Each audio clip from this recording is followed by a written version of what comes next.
வாழ்க வையகம், வாழ்க வையகம், வாழ்க வளமுடன். குரு வாழ்க, குருவே துணை, ஒருவடி போற்றி. அன்புமிக்க ஆன்மீக நாட்டம் கொண்ட ஆண்டோர் சான்றோர் பெருமக்களையும், தகவல் தொழில்நுட்ப இயக்குநரகத்தினுடைய இயக்குனர், மதிப்புக்கு மரியாதைக்குரிய இயக்குனர் ஐயா அவர்களையும், நமது உலக சமுதாய சேவா சங்கத்தினுடைய பேராசிரியர், மதிப்புக்கு மரியாதைக்குரிய பத்மஸ்ரீ டாக்டர் எஸ்.கே. மயிலானந்தம் ஐயா அவர்களையும், மற்றும் ஸ்மார்ட் இயக்குனர், இந்த தொழில்நுட்பத்துறையில் இருக்கக்கூடிய அனைத்து நல்ல உள்ளங்களையும், இந்த இணைப்பில் கலந்து கொண்டு சிறப்பித்துக் கொண்டிருக்கும் அனைத்து நல்ல உள்ளங்களுக்கும் வாழ்த்துக்களையும் வணக்கத்தையும் தெரிவித்துக் கொண்டு, இந்த வாய்ப்புக்கு நன்றிகளை கூறி, அருள் தந்தை தத்துவ ஞானி வேதாத்ரி மகரிஷி அவர்கள் சூக்கமாக நிறைந்திருந்து இந்த சிந்தனை விருந்தை வழங்குவதாக இருக்கட்டும். வாழ்க வளமுடன். இந்த இன்றைக்கு கொடுக்கப்பட்டிருக்குள்ள தலைப்பு கடவுளும் கருமையும். இது ஒரு புனிதமான தலைப்பு, மிக முக்கியமானது. அருள் தந்தை வேதாத்ரி மகரிஷி அவர்கள் இந்த தலைப்பிலே ரொம்ப கருத்துக்களை தெளிவாக அனைத்து நிலை ஆண்டோர் சான்றோர் பொறுப்புகளுக்கும் புரியும் அளவுக்கு எளிமையாக நமக்கு கொடுத்து ஒரு புஸ்தகத்தை எழுதியிருக்கிறாங்க. பொதுவாகவே கடவுள் என்றாலே குழப்பம் என்று சாமி சொல்லுவாங்க. கடவுள் என்றாலே குழப்பம் என்று கேட்டால், பல மதம், பல கடவுள், பல ஜாதி என்ற ஒரு அமைப்பு தான் இந்திய தருணத்தில் இருக்கிறது. யாரிடம் போய் கேட்டாலும் கடவுள் என்பதற்கு உண்மையான விளக்கம் தெரியவில்லை. அருள் தந்தை வேதாத்ரி மகரிஷி அவரிடமே நேரடியாக ஒரு நண்பர் கேட்டார், ஐயா கடவுள் என்றால் என்ன? கடவுள் என்றால் குழப்பம், அப்ப எதுக்கு நம்ம வணங்கணும் அப்படிங்கிற மாதிரி ஒரு கேள்வி இருந்துச்சு. அப்ப சாமிஜி நிறைய விளக்கங்கள் சொல்றாங்க. அப்போ கடவுள் என்றாலே தேடுதல், தெளிதல், முறைப்படுத்தி அந்த வளமோடு வாழ்தல்ங்கிற தலைப்பு தான் சாமி சொல்றாங்க. தேடுதல் என்பது எங்கே தேட வேண்டும்? இன்றைக்கு அதை விடை கிடைக்கவில்லை. கடவுள் என்பவர் சுத்த வெளி என்று ஒரே வார்த்தையில சொல்லலாம். பூரணம், ஆறாவது அறிவு, ஆல்மைட்டி ஆஃப் காட் அப்படிங்கிறது எல்லா தத்துவம் சொல்லலாம். ஒரே வார்த்தை சுத்த வெளி அப்படின்னு சொன்னோம்னா நம்மகிட்ட யாரும் வரமாட்டாங்க. அதுக்கு உண்டான விளக்கம் முதலில் ஆரம்ப கட்டத்தில் பக்தி மார்க்கம் என்று அமைத்துள்ளார்கள். இந்த பக்தி மார்க்கத்தில் இருந்துதான் ஞான மார்க்கம் உருவாகிறது. அப்போ விஞ்ஞான விளக்கமும் கலந்த கலவைதான். இந்த ஞானத்தின் மூலமாக தான் கடவுளை உணர்த்த முடியும். அதாவது மாதா பிதா குரு தெய்வம் என்கிறார்கள். அம்மா அப்பாவை காட்டுறாங்க, அப்பா தெய்வத்தை குருவை காட்டுறார், குரு தெய்வத்தை உணர்த்துறார். அப்ப உணர்த்தக்கூடிய நிலையில் இருப்பவர் தான் குரு. அப்ப தெய்வம் எது தெய்வம்? சுத்த வழிதான் தெய்வம். அந்த சுத்த வழியா இருக்கக்கூடிய எங்கும் நிறைந்து வியாபித்துக் கொண்டிருக்கூடிய இறைநிலையை நாம் எப்படி உணர முடியும் என்றால், ஞான மார்க்கத்தில் வந்தபோதுதான் இறைவனை உணர முடியும். பக்தி மார்க்கத்தில் நம்பிக்கை, விளக்கம், முழுமை பெயர் என்ற நிலையில் முதலில் பக்தி மார்க்கம் என்பது நம்பிக்கையில் தான் செயல்படுகிறது. இன்றைய காலகட்டத்தில் தான், சமுதாயம், இயற்கை என்ற முப்பரிணாமத்தில் தான் நம்ம வாழ்ந்து கொண்டிருக்கோம். அந்த முப்பரிணாமத்தில் வாழ்ந்து கொண்டிருக்கும் பொழுது நாம் எப்படி இருந்தோம் என்று தோன்றும் காலத்தில் பார்க்கும் பொழுது, பிரபஞ்ச தன்மாற்றத்திலே பஞ்சபூதங்களாக பரிணாமம் பெற்று நமக்கு ஓரறிவு தாவரம் முதல் ஆறாவது அறிவு படைத்த இறுதியாக பூத்த மலர்தான் மனிதன். அப்ப அந்த மனிதனுடைய தன்மை பரிணாமம் பெற்று இருக்கிறது. சாமிகிட்ட கேள்வி கேட்கும்போது சொன்னாங்க, இறைவன்னா யாரு அது? அப்போ கேள்வி கேட்டும்போது சொன்னாங்க, சாமி மகரிஷி சொல்றாங்க விளக்கம், எப்பா நீ காலையில என்னப்பா சாப்பிட்ட? இதை சாப்பிட்ட, இந்த உணவு சாப்பிட்ட. அந்த உணவு எங்க போச்சு? யாராலையும் பார்க்க முடியுமா? அந்த உடல்ல 7 தாதுக்களாக பிரிந்தது காயகல்பத்தில் விளக்கம் பெறலாம். ஆனால் அதது இயக்கத்தை உடல்ல எப்படி இயங்குதோ, 7 தாதுக்களாக இயக்கம் பெற்று நமக்கு உத்து சக்தியாக மூளை செல்களாக மாறுகிறது என்ற தன்மாற்றம் அடைகிறதே, அது போன்றதான் இயற்கை கடவுள் என்பது. அப்ப தான் எப்படி இருக்கிறோம் என்பதை விட சமுதாயத்தில் நாம் எப்படி வாழ்கிறோம் என்பதுதான். அப்ப பக்தி மார்க்கத்திலே பல நம்பிக்கைகளை நமக்கு ஏற்படுத்தினார்கள். சொர்க்கம், நரகம் என்று புராணங்கள் மூலமாகவும் இதிகாசங்கள் மூலமாகவும் கடவுளை பற்றிய விளக்கங்கள் நமக்கு போதனை செய்தார்கள். கண்டவர் விண்டதில்லை, விண்டவர் கண்டதில்லைன்னு சொல்லுவாங்க. கண்டவர் விண்டதில்லைன்னா சில ரகசியங்களை அப்படியே மூடி மறைச்சிட்டாங்க. சாமி சொல்லுவாங்க மூடன். அப்ப மூடன் என்றால் மூடி மறைத்தவர். கண்டவர் விண்டதில்லை, விண்டவர் கண்டது. இப்ப இந்த அடிப்படையிலே பார்க்கும் பொழுது பக்தி மார்க்கத்திலே கடவுளை பற்றிய சிந்தனை முதலில் மனிதன் தோன்றிய காலத்தில் காடுகளிலும் மலைகளிலும் வாழ்ந்தார்கள். குறிஞ்சி, முல்லை, மருதம், நெய்தல், பாலை என்ற நிலங்களில் வாழும் பொழுது, அந்த மாதிரி ஒவ்வொரு 6 நிலங்கள்ல வாழும் பொழுது 6 வகையான இடங்கள்ல வசிக்கும் பொழுது அவள் வசிக்கும் இடத்தையே தெய்வமாக முதலில் கருதினான். மனிதன் தோன்றிய காலத்திலிருந்து அவன் நினைத்தது எல்லாம், அவன் என்ன நினைத்தானோ அதை வணங்கினான். கடல் பகுதியில் வாழ்றவங்க கடல் நீரை தெய்வமாக வணங்கினார்கள். மலையில் வாழ்வர்கள் இயற்கை மலையிலே வணங்கினார்கள். அப்படி காற்று, நீர், பஞ்சபூதங்களை வணங்கி அவர்கள் வழிபாடு இருந்துச்சு. அப்போ உருவ வழிபாடு என்பது காலத்திற்கால் தன்மையாக மாறி அந்த மலர்ச்சி பெற்று புராணங்கள், இதிகாசங்கள் தோன்றும் காலத்தில் தான் உருவ வழிபாடு வந்தது. அந்த உருவ வழிபாடு எப்படி இருந்ததால் மனிதன் தான் எப்படி இருக்கிறானோ அதே போன்று இறைவனை பிம்பமாக உருவப்படுத்துகிறான். அதாவது சாமி சொல்லுவாங்க, இன்னைக்கு ஒவ்வொரு விநாயகர், முருகர், இப்படி ஒவ்வொரு தெய்வங்கள் இருக்குது, பல தெய்வங்கள். அந்த தெய்வங்கள்லாம் இப்படிதான் இருக்குங்கிறது ஒரு அனுமானியம். அந்த அனுமானியம் நிலை எப்படி இருக்குதுன்னா, அவர் கற்பனைக்கு தகுந்தவாறு இறைவனை வரவிந்து அதை உருவப்படுத்துகிறார்கள். ஒரு ஓவியத்தை கொண்டு போய் ஒரு மயில் இப்படிதான் இருக்குன்னு கற்பனையில சொன்னா அந்த மயிலை வரைஞ்சிருவார். அப்போ விநாயகர்னா இப்படிதான் இருக்கணுங்கிற ஒரு கற்பனை. அப்போ விலங்கின பண்பும் மனித பண்பும் சேர்ந்த தெய்வ நிலைதான் விநாயகர். ஐம்பூதங்களின் கூட்டுதான் விநாயகர். இதை பெரிய மகான்கள்லாம் சொல்லியிருக்காங்க. வாரியார் சுவாமிகள் அடிக்கடி சொல்வார், இறைவன் உருவமற்றவன், எங்கும் நிறைந்தவன், நீக்கம் நிறைந்தவங்கிறது வாரியார் சுவாமிகளே சொல்றாங்க. பரலோகத்தில் இருக்கும் பரமபிதாவே, பரலோக சாம்ராஜ்யம் காத்திருக்கிறது, அந்த பரலோகத்தில் எங்கும் நிறைந்திருக்கக்கூடிய இறைவனை தான் அந்த ஜீசஸ் பைபிள்ல சொல்றாங்க.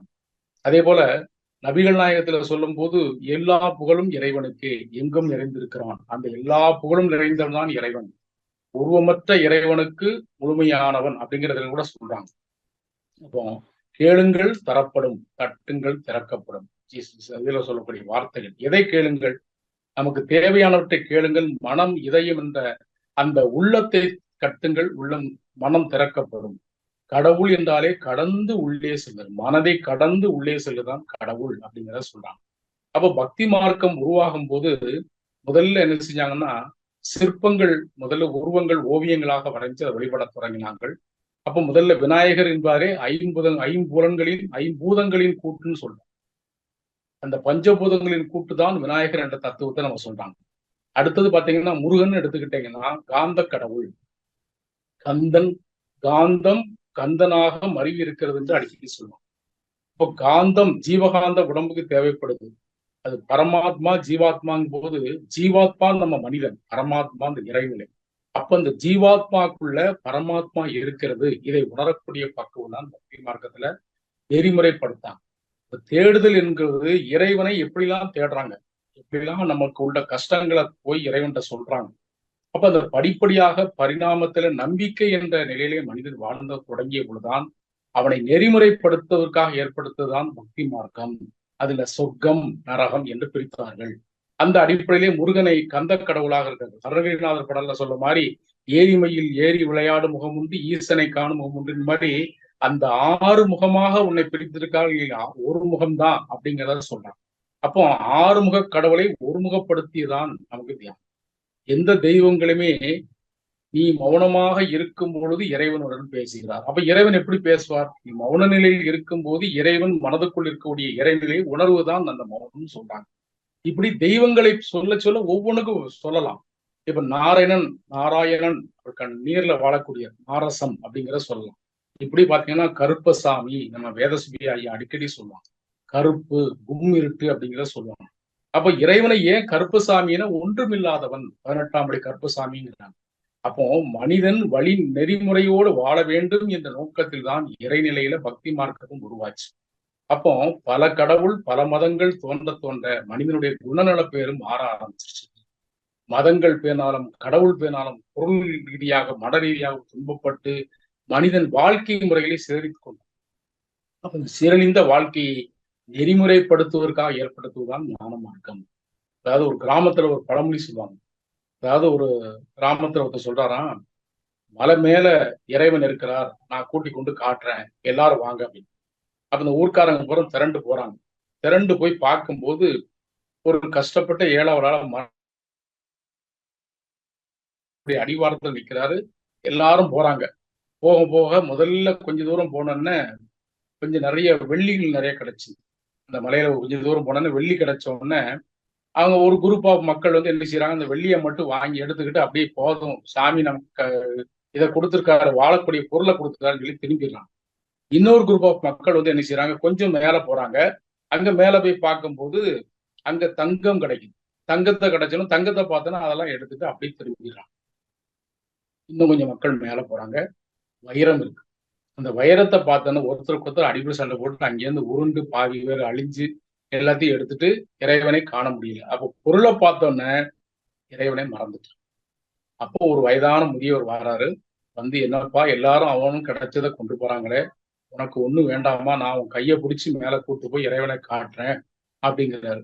இறைவனை நான் இங்கிருந்தே மனதார தியானிக்கிறேன், இறைவன் என்னுடன் வருவார் அப்படின்னு. ஆனா உண்மையிலே இறைவன் காட்சி கொடுக்கிறார்.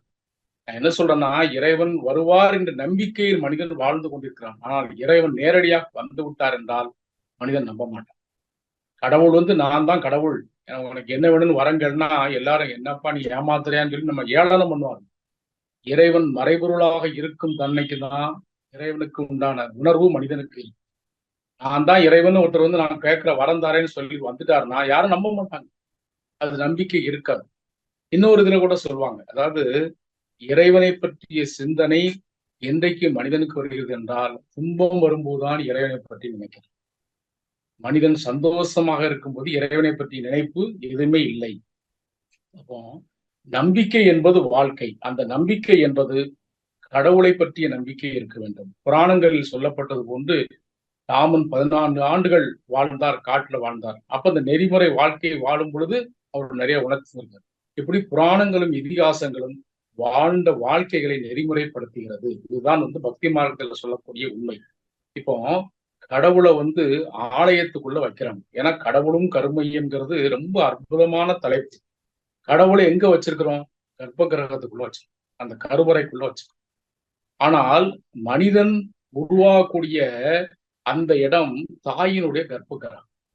இந்த கர்ப்ப கிரகம் கருமையத்தில் இருந்து கொஞ்சம் தான் இருக்குது.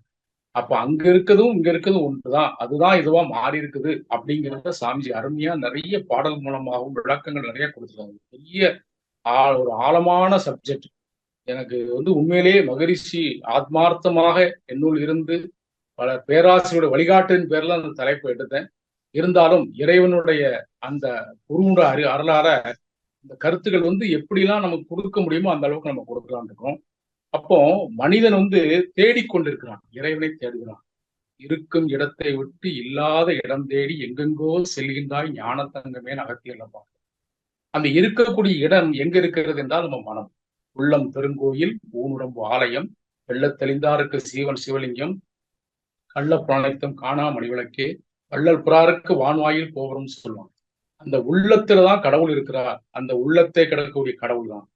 இப்போ இன்னொரு தர்க்கம் வந்துச்சு. அதாவது மனிதன் ஒரு பரிணாமம் பெற்று விஞ்ஞான வளர்ச்சி அடையும் போது அந்த அவனுக்கு கிடைக்க தேவையான பொருட்கள் பூரா விஞ்ஞான வளர்ச்சியில கிடைச்சிது. முதல்ல நெருப்பு பார்த்து பயந்து ஓடினாங்க, அப்புறம் காற்றை பார்த்து பயந்து ஓடினாங்க. ஒவ்வொன்றா பார்த்து மனிதன் அறிவுல பரிணாம வளர்ச்சி பெற விஞ்ஞான வளர்ச்சி அதிகமாயிட்டு. அந்த மெய்ஞானமும் விஞ்ஞானமும் கலந்து வரும் பொழுது மனிதனுக்கு தேவையான அனைத்து வசதிகளும் கிடைத்து விடுகிறது. அந்த அனைத்து வசதிகளும் கிடைக்கும் பொழுது மனிதன் தவறு செய்யாமல் இருக்கிறதுக்காக பக்தி மார்க்கத்தை உருவாக்கியிருக்கான். இந்த பக்தியில் என்ன தெரிந்து கொள்ள வேண்டும் என்றால், ஏனென்றால் ஆலயம் என்பது ஆலயம் தொழுவது சால சிறந்தது. அந்த ஆலயங்கள் மன்னர்களால் ஏன் வடிவமைக்கப்பட்டது என்று உதாரணத்துக்கு எடுத்துக்கொண்டோம் என்றால், ஒரு மனிதன் நடைபயிற்சி செல்லும் பொழுது அந்த ஆலயத்தை வளமாக சுத்தி வரும்போதோ இடமாக சுத்தி வரும்போதோ அந்த இயற்கையான அந்த ஆக்சிஜன் நமக்கு கிடைக்கும். அப்ப காலுக்கு உடற்பயிற்சி கிடைச்சு. அதான் கண்டவர் வென்றதில்லை, வென்றவர் கண்டதில்லை அப்படிங்கிறாங்க. அப்ப உள்ள போகும்போது ஆத்மார்த்தமான மன ஒருமைப்பாடு கிடைக்கிறது ஆலயத்துல. இதே மாதிரி ஒரு சர்ச்சில் போய் ஒரு பிரேயர் பண்ணும்போது மன ஒருமைப்பாடு கிடைக்கிறது. ஒரு இஸ்லாத்துல போய் அந்த தர்கால போய் பண்ணும்போது மன ஒருமைப்பாடோட அமைதி இருக்கு. அப்ப மனிதன் தன் வாழ்க்கையை நெறிமுறைப்படுத்துறதுக்காக தான் ஏற்பட்டது. இறைவனை தேடிக்கொண்டே இருக்கிறான். அந்த ஞான தேடல் மனிதனுக்கு விடை கிடைக்கல. விடை கிடைக்காதனாலதான் ஆலயங்களும் மசூதிகளும் பல மதம் பல கடவுள் தோற்றுவிச்சு அவங்கள வந்து நினைச்சாங்க. அதை வந்து வியாபார பொருளா ஆக்குறாங்க. அளவோட இருக்கும் பொழுது அது நல்லது. சங்கராச்சாரியார் சொல்வது எதையுமே மதம் வெறி இருக்கக்கூடாது அப்படின்னா. வாரியார் சுவாமிகளும் அப்படி சொல்றாங்க. உருவம் என்பது அரூபமானவன் தான் இறைவன், எங்கேயுமே இல்லை. இப்ப உதாரணமா ஒரு ஊர்ல ஒரு கோயில்ல வந்து ஒரு மாரியம்மன் கோயில் இருக்குது. அந்த மாரியம்மன் கோயில்ல வணங்கினாலும் அதே தெய்வம் தான். அதே சமயபுரம் மாரியம்மன் கோயில்ல வணங்கினாலும் அதே தான். ஆனா நம்ம அங்க போய் வணங்குறதா எல்லாரும் விரும்புறாங்க. அதே மாதிரி பெருமாள் ஒவ்வொரு ஊர்ல இருக்கக்கூடிய பெருமாளும் இறைவன் தான். திருப்பதியில இருக்கக்கூடிய பெருமாளும் இறைவன் தான். ஆனா திருப்பதியில போய் கும்பிட்டாதான் நமக்கு விசேஷம்னு ஒரு நம்பிக்கை. நம்பிக்கை இருக்கலாம் ஒழிய மூட நம்பிக்கை இருக்கக்கூடாது. சாமி சொல்லுவாங்க, மூட நம்பிக்கை என்பது இறைவனை பற்றிய தவறுதான புரிதல் அப்படிங்கிறத சொல்லுவாங்க. இறைஞானம் பெறாதவங்க தான் அப்படி சொல்லுவாங்க. அப்ப அந்த மூட நம்பிக்கைக்கு என்ன செய்யலாம்? இப்போ ஒரு 100 பேர் 100 தடவை இந்த மாதிரி பரிகாரம் பண்ணுங்க. ஒரு தலையில தேங்காய், அது வந்து குறையா சொல்லல. ஒரு தலையில தேங்காய் உடைக்கிறதோ, இல்லைன்னா ஒரு பலி கொடுக்கிறதோ, உயிர் பலி கொடுக்கிறதோ, இதுல வந்து எல்லா மகான்களும் சொல்றது உயிர் பலி கொடுக்க வேண்டும் என்று எந்த சாசனத்திலையும் எந்த புராணங்களையும் கூறவில்லை. நம்மளே நினைச்சுக்கிட்டு செய்யறதுதான். இறைவனுக்கு உடலும் இல்லை, குடலும் இல்லை. இறைவனுக்கு உடலும் இல்லை, குடலும் இல்லைன்னு சொல்லுவான் அப்பன். அப்போ வள்ளலார் சொல்ற மாதிரி நிறைய இடங்கள்ல இறைவன் அநேகன், ஏகன் அநேகனாக அருட்பெரும் ஜோதியாக இருக்கிறார். அருட்பெரும் ஜோதி தனிப்பெரும் கருணையாக இருக்கிறார் இறைவன். அந்த இறைவனை நாம் காண்பதற்கு பல வழிமுறைகளை நாம் செய்து கொண்டே இருக்கிறோம். அந்த வழிமுறைகள் வந்து நம் வாழ்க்கையில நிறைய விஷயங்களை நமக்கு கற்றுக்கொண்டு இருக்கிறது. ஒரு ஆலயத்தை எடுத்துக்கொண்டால் அந்த ஆலயத்துக்குள்ள இருக்கக்கூடிய அந்த இறைவனுடைய உருவம் இருக்கக்கூடிய இடத்துல அந்த உருவ அமைப்பு வர்றதற்கு முன்னால, அந்த கற்சிலைகளாக வருவதற்கு முன்னால அந்த இடத்துல மருந்து சாத்தி நிறைய தங்கம் வைரம் எல்லாம் போட்டு ஒரு மருந்து சாத்தி மூலிகை எல்லாம் சாத்தி அந்த இடத்த பிரதிஷ்டை பண்றாங்க. பிரதிஷ்டை பண்ணி இதுலதான் ஒரு பிரச்சனை ஏற்பட்டுச்சு. ஆதி காலத்துல ஆதி அந்தம் உணர்ந்தவன் அந்தணன்னு சாமி சொன்னான். ஆதி முதல் அந்தம் வரை உணர்ந்தவன் அந்தணன்.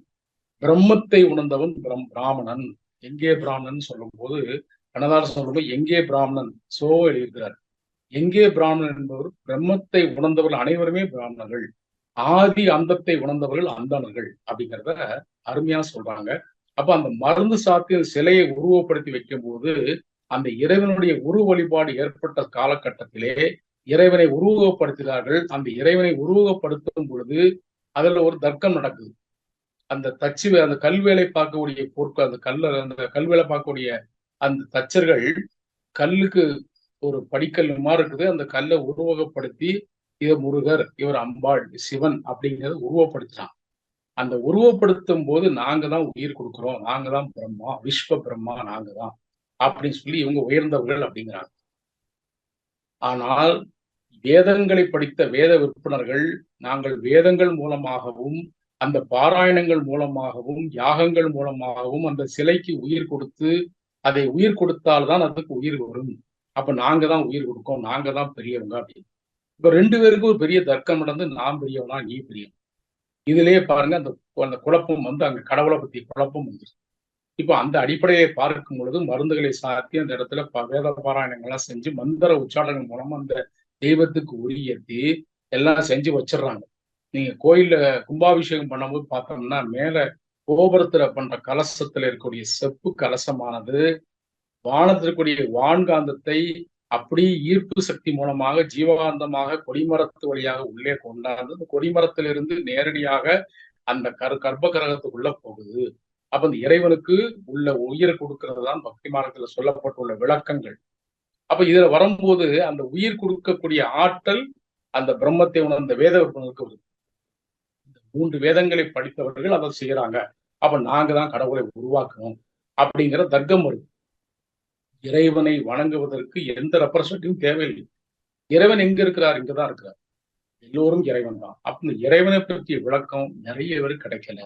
அப்ப சாமி வந்து அது நல்ல ஒரு தெளிவான விளக்கம் பெற வேண்டும் என்ற நோக்கிலே தான் இந்த கடவுளும் கருமையத்துல நல்ல ஒரு விளக்கத்தை ஒரு கவிதை மூலமாக கூறுகிறார்கள். அந்த கவிதையில சொல்றது வந்து காந்த நிலை அறிவில் கடவுள் நிலைவிட்டு இருந்ததோ, கருமையம் அறியாமல் அறிவினை அறிவதோ, மாந்தாள் வழிகின்ற மாண்புடைய எவருக்கும் மாற்று வழி தத்துவத்தில் விஞ்ஞானமே இல்லையோ, அந்த ஆற்றல் உட்பொருள் கருமையத்து பொருளும் கடவுளும் இறைவெளியே இது இருக்க ஆற்றலாக காந்தமனும் நிலையறிந்து அந்த கடவுளை உற்றுப்பார் என்று அருமையாக அந்த கவிதையில சொல்றாங்க.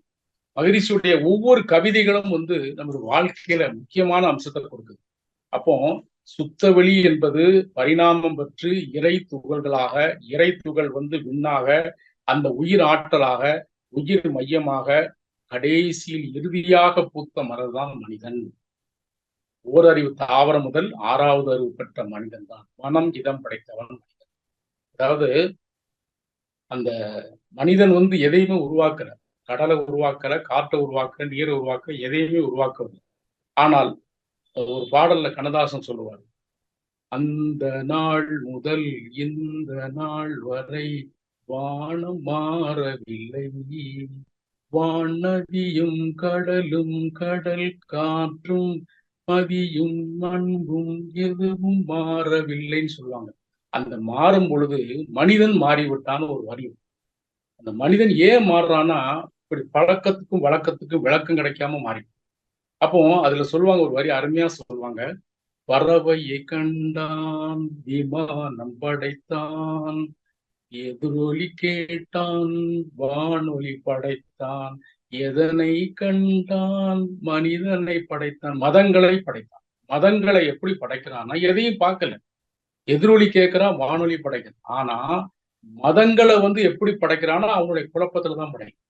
பாடல் அவ்வளவு அற்புதமான பாடல். அப்போ பழைய நுட்பங்கள்ல பார்க்கும் பொழுது அந்த கல்லு தான் உருவம் அப்படிங்கிறதுக்கு நம்ம மனசுதான் காரணம். இதுதான் உருவம் இறைவன் அப்படிங்கிறது. இதுக்கு பரிகாரம் பண்ணா சொர்க்கத்துக்கு போகலாம், இது தப்பு செஞ்சா தண்டனை கிடைக்குங்கிறத விளக்கம் வந்து சரியான விளக்கங்கள். கண்டவர் வென்றதில்லை, விண்டவர் கண்டதில்லை. அண்டத்தில் அணுவாக இருப்பது பிண்டத்தில் உயிராக இருக்குது. அண்டத்தில் அணுவாக இருப்பது பிண்டத்தில் உயிராக இருக்கிறத விளக்கத்தை சாமி அடிக்கடி சொல்லுவாங்க. அப்போ அந்த ஈசனை வந்து உடலுக்குள் ஈசனை வானத்திலே தேடிக்கொண்டிருக்கிறார். ஊனுக்குள் ஒளிந்திருக்கும் ஈசன் ஆனால் வானத்திலே தேடிக்கொண்டிருக்கும் வரலாறு தான். வானத்தில் எங்கெங்கோ தேடிக்கொண்டிருக்கிறோம், ஆனா இறைவன் எங்க இருக்கிறாரோ நமக்குள்ளதான் இருக்கிறார். அந்த இறைவனை பற்றிய சிந்தனை எப்படி வருகிறது என்றால் ஞான மார்க்கத்துக்கு தான். அப்ப அந்த பக்தி என்பது வந்து நமக்கு நல்ல ஒரு பழக்கத்தை கொடுத்தாலும் ஞானத்தின் மூலமாக தான் நம்ம உணர முடியும். இப்போ ஞானம் பெற்றால் பக்தி கிடையாதா அப்படிங்கிற தர்க்கம் வரக்கூடாது. என்றால் பக்தியில் உயர்ந்த நிலை வரும்பொழுதுதான் ஞானத்தை உணர முடியும். அப்போ பக்தியே இல்லாட்டா ஞானம் வராதா அப்படிங்கிற தர்க்கம் பொழுதும்போது கடவுளை பற்றிய உண்மையான ரகசியங்கள் எப்படி உணர முடியுதுன்னா, நம்ம சாமி அடிக்கடி சொல்லுவாங்க, பஞ்சதன் மாத்திரை, அழுத்தம், ஒளி, ஒளி, சுவை, மனம், இவை இந்த பஞ்சதன் மாத்திரை பஞ்சபூதங்கள் பஞ்சதன் மாத்திரையாக பரிணாமம் பெற்று அந்த விளக்கங்கள் மனிதனாக பெற்றுள்ளது. மனிதன் நிலையை உணரக்கூடிய தன்மை எப்படி வருகிறது என்றால் தன்மாற்றம், இயல்பூக்கம், முழுமை பேரு. சாமி நிறைய எழுதியிருக்கிறாங்க. அந்த கடவுள் என்பவன் அந்த பிரம்ம ஞானத்துல அவ்வளவு விளக்கல் இருக்காங்க. பிரம்மத்தை அதாவது ஆதிசங்கரரும் வேதாத்திரி மகரிஷியும் ஒரு இடத்துல சந்திக்கும் பொழுது 2 பேரும் சொல்றாங்க, நாங்க வேத விற்பனர்களுக்கு நிறைய மந்திர உச்சாரணங்கள் மூலமாக பிரம்மத்தை உணர்த்ததுக்கு ரொம்ப காலமாக ஆகிறது. ஆனால் நீங்கள் விரைவாக எளிய முறையில் இல்லறத்தில் இருப்பவர்கள் கூட அந்த பிரம்மஞானத்தை கொடுத்து விட்டார்கள் என்று. அப்ப சாமிஜி நம்முடைய பயிற்சிகள் எல்லாம் சொல்றாங்க, அகத்தவம், அகத்தாய்வு, தற்சோதனை, காயகல்பம், இந்த மாதிரி விளக்கங்களை சொல்லி அனைவரும் செய்யக்கூடிய ஒரு யோகக்கலை குண்டலினி யோகம். அந்த குண்டலினி யோகம் என்னைக்கு இருக்கிறதோ அந்த உயிர் சக்தியானது எழுந்து ஜீவகாந்த மறைச்சி பெற்று மனிதன் தன்னிலையை உணர்கிறான். தாய் தந்தை கொடுத்தது ஒரு உயிர், முதல் பிறவி. ஆனால் என்றைக்கு குரு மூலமா நமக்கு கிடைச்சிருக்குதோ அது 2வது பிறவி அப்படிங்கிறாங்க. அப்ப இந்த பிரம்மம், பிரம்ம ஞானம் என்ற தத்துவத்தை நம்ம உணர்ந்தனாலதான் அந்த இதில் அருமையா சொல்லுவாங்க, இறைவழியே தன்னிருக்க சூழ்ந்து எழுத்த ஆற்றல். அப்ப இந்த இறைவழியானது எப்படி இருக்கிறது, கடவுள் என்ற தன்மை எப்படி இருக்குது என்றால் சிவன் என்பவன் இருப்பு நிலை, சக்தி என்பது இயக்க நிலை அப்படிங்கிற சொல்லலாம். இததான் சூழ்ந்தெழுத்தும் ஆற்றல் அப்படிங்கிறாங்க. இந்த மனிதனுடைய சூழ்ந்தெழுத்தும் ஆற்றல், பிரபஞ்ச தன்மாற்றம் எப்படி ஏற்படுகிறது என்றால் அந்த இயக்க நிலையாகக்கூடிய இறைநிலை இருப்பு நிலையாகக்கூடிய இறைநிலை இயக்க நிலையாக சூழ்ந்தெழுத்து மாற்றலால் தள்ளல் கொள்ளும் முரண்பாடோடு அந்த அந்த தள்ளல் கொள்ளல் விதிகளில் ஏற்ப பிரபஞ்ச பரிணாமம் பெறுகிறது. அந்த பிரபஞ்ச பரிணாமம் பெற்று இயக்க நிலையில் கோள்களாகவும் பஞ்சபூதங்களாகவும் பரிணாமம் பெற்று ஓரறிவு தாவர முதல் 6வது அறிவு மனிதன் வரை மாறுகிறான். அப்ப எது தெய்வம்? நம்ம தான் தெய்வங்கிறது எப்படி உணர முடியும்னா, எவர் ஒருவர் தன் வாழ்வை உணர்ந்து பிறருக்கு துன்பம் தராத உதவி செய்கிறாரோ அவர் தெய்வம். ஒரு டாக்டர் எடுத்துக்கோங்க, நமக்கு வந்து உயிரை காப்பாத்துறாரு, நம்ம என்ன செய்யறோம், ஐயா உங்களை தெய்வம் மாதிரி எங்களை காப்பாத்தீங்கிறாங்க.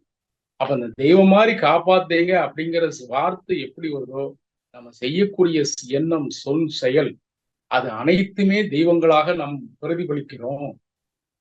கடவுள் வாழும் ஆலயங்களில் வந்து இறைவனை நாம் இஷ்டத்துக்கு உருவப்படுத்தி, அப்ப அந்த படங்கள்லாம் எப்படி வந்துச்சுன்னு பார்க்கும்போது, அந்த ஓவியருக்கு கற்பனை, சரஸ்வதி என்றால் இப்படி இருக்க வேண்டும், லட்சுமி என்றால் இப்படி இருக்க வேண்டும் என்று இடம், பொருள், காலம், தேசத்துக்கு தேசம், கருவமைப்பு, உருவமைப்பில் பல விதங்கள்ல பார்க்கும் பொழுது மாறுகிறது. பல மதம், பல கடவுள் அப்படிங்கிறது மாறுது. அப்போ இந்திய கண்டத்திலேயே இத்தனை கடவுள் வச்சிருக்கிறாங்க. ஒவ்வொரு மாநிலத்துக்கு ஒரு கடவுள் வச்சிருக்காங்க. ஆனா ஒரே கடவுள் பெயர்கள் மாறுகிறது. அந்த மதங்கள் என்றைக்கு தோன்றியதோ அன்றையிலிருந்து தான் குழப்பங்கள் ஏற்படும். மதம், அதாவது இறை பக்தி இருப்பது வேறு. ஆனால் அது இறை பக்தியானது மத வெறியாக மாறும் பொழுது மனிதன் துன்பப்படுகிறான். இப்போ எல்லாரும் வந்து இறைவனை பற்றிய விளக்கம் வந்து எளிமையா சொல்றாங்க. மகிழ்ச்சி. விநாயகர் சதுர்த்தி வரப்போகுது. இந்த விநாயகர் சதுர்த்திக்கு எல்லாரும் கொழுக்கட்டை வைக்கிறாங்க. இந்த கொழுக்கட்டை, அந்த மாவு, பச்சரிசி மாவு வெள்ளையா இருக்கு. உள்ள இனிப்பும் பருப்பும் கலந்த அந்த பூரணம், அது மூடி இருக்குது. இந்த மூடி இருக்கக்கூடியதை பூரணம்னு சொல்லலாம். இதுதான் தெய்வம். அப்ப பூரணமாக இருக்கக்கூடிய இறைவன் நாம் ஞானத்தின் மூலமாக மனதை ஒருமைப்படுத்திக் கொள்ளும் பொழுது, நமக்குள் உள்கடந்து செல்லும் பொழுது, அந்த மன அலைச்சொல் வேகம் 16 இருந்து குறைஞ்சு 1 3 மணி வரை கொண்டாடும். அந்த மன அலைச்சொல் வேகம் பீட்டா, ஆல்பா, டீட்டா, டெல்டாங்கிற அலையில மன அலைச்சொல் வேகம் குறைய மனிதனுடைய நிலை தெய்வ நிலைக்கு உணர்வு. அதாவது ஒரு இதுல சொல்லுவாங்க, மனிதன் என்பவன் தெய்வமாகலாம், வாரி வாரி வழங்கும் போது வள்ளலாகலாம், வாழ்ந்த பின்பும் பேரை சொல்லும் ஞானியாகலாம். இந்த ஞானியாலாம் வேதாத்திரி மகிழ்ச்சி. அப்போ இந்த நிலையிலே மனிதன் என்பவன் தெய்வ நிலையில இருக்கிறான். அதாவது சொல்லுவாங்கல்ல, மனிதன் பாதி மிருகம் பாதி கலந்து. 5வது அறிவு எதுனா விலங்கு. அந்த விலங்கின பண்பை கழித்து புனித பிறவி எடுத்துக்கிறோம், அதுதான் தெய்வம். அந்த தெய்வத்தை வந்து நம்ம தெய்வ பிறவிதான் மனிதன். அப்ப இந்த மனிதனுக்கு ஏற்படக்கூடிய நிலை நாம் பட்டதான். ஒரு இதுல சொல்லுவாங்க, கடவுள் மனிதனாக பிறக்க வேண்டும், காதலித்து வேதனைகளை பட வேண்டும் என்று. மனிதன் எப்படி கற்பனை பாருங்க, நம்ம காதலிச்சு எப்படிலாம் வேதனைப்பட்டோமோ ஒரு கவிஞர் எழுதுறான் அதை பார்த்து. அப்போ மனிதனா கடவுள் இருக்கிறதா அந்த மனிதனுக்குள்ள இருக்கக்கூடிய நிலைதான். அதனால அவனுடைய கற்பனை எப்படி இருக்குதுன்னா, அவன் சோகத்துல நீ துன்பப்பட்டு பாருங்க. அதற்காக தான் இறைநிலையை புராணங்களிலே துன்பங்களாக இருக்கிறோம். ஒவ்வொரு தெய்வத்துக்கும் ஒரு புராணத்துல ஒரு விளக்கம் சொல்றாங்க. இப்ப மனிதன் பயப்படக்கூடிய ஒரே தெய்வம் சனீஸ்வரன். ஏன் அப்படி சொல்றோம்னா, அவரை நீதிமான்னு சொல்லுவாங்க. சனி கிரகத்தை பார்த்தாலே பயப்படுவாங்க. அது விஞ்ஞானிகளும் சரி, மெய்ஞானிகளும் சரி. இன்னைக்கு உண்மையா பொய்யான்னு தெரியல.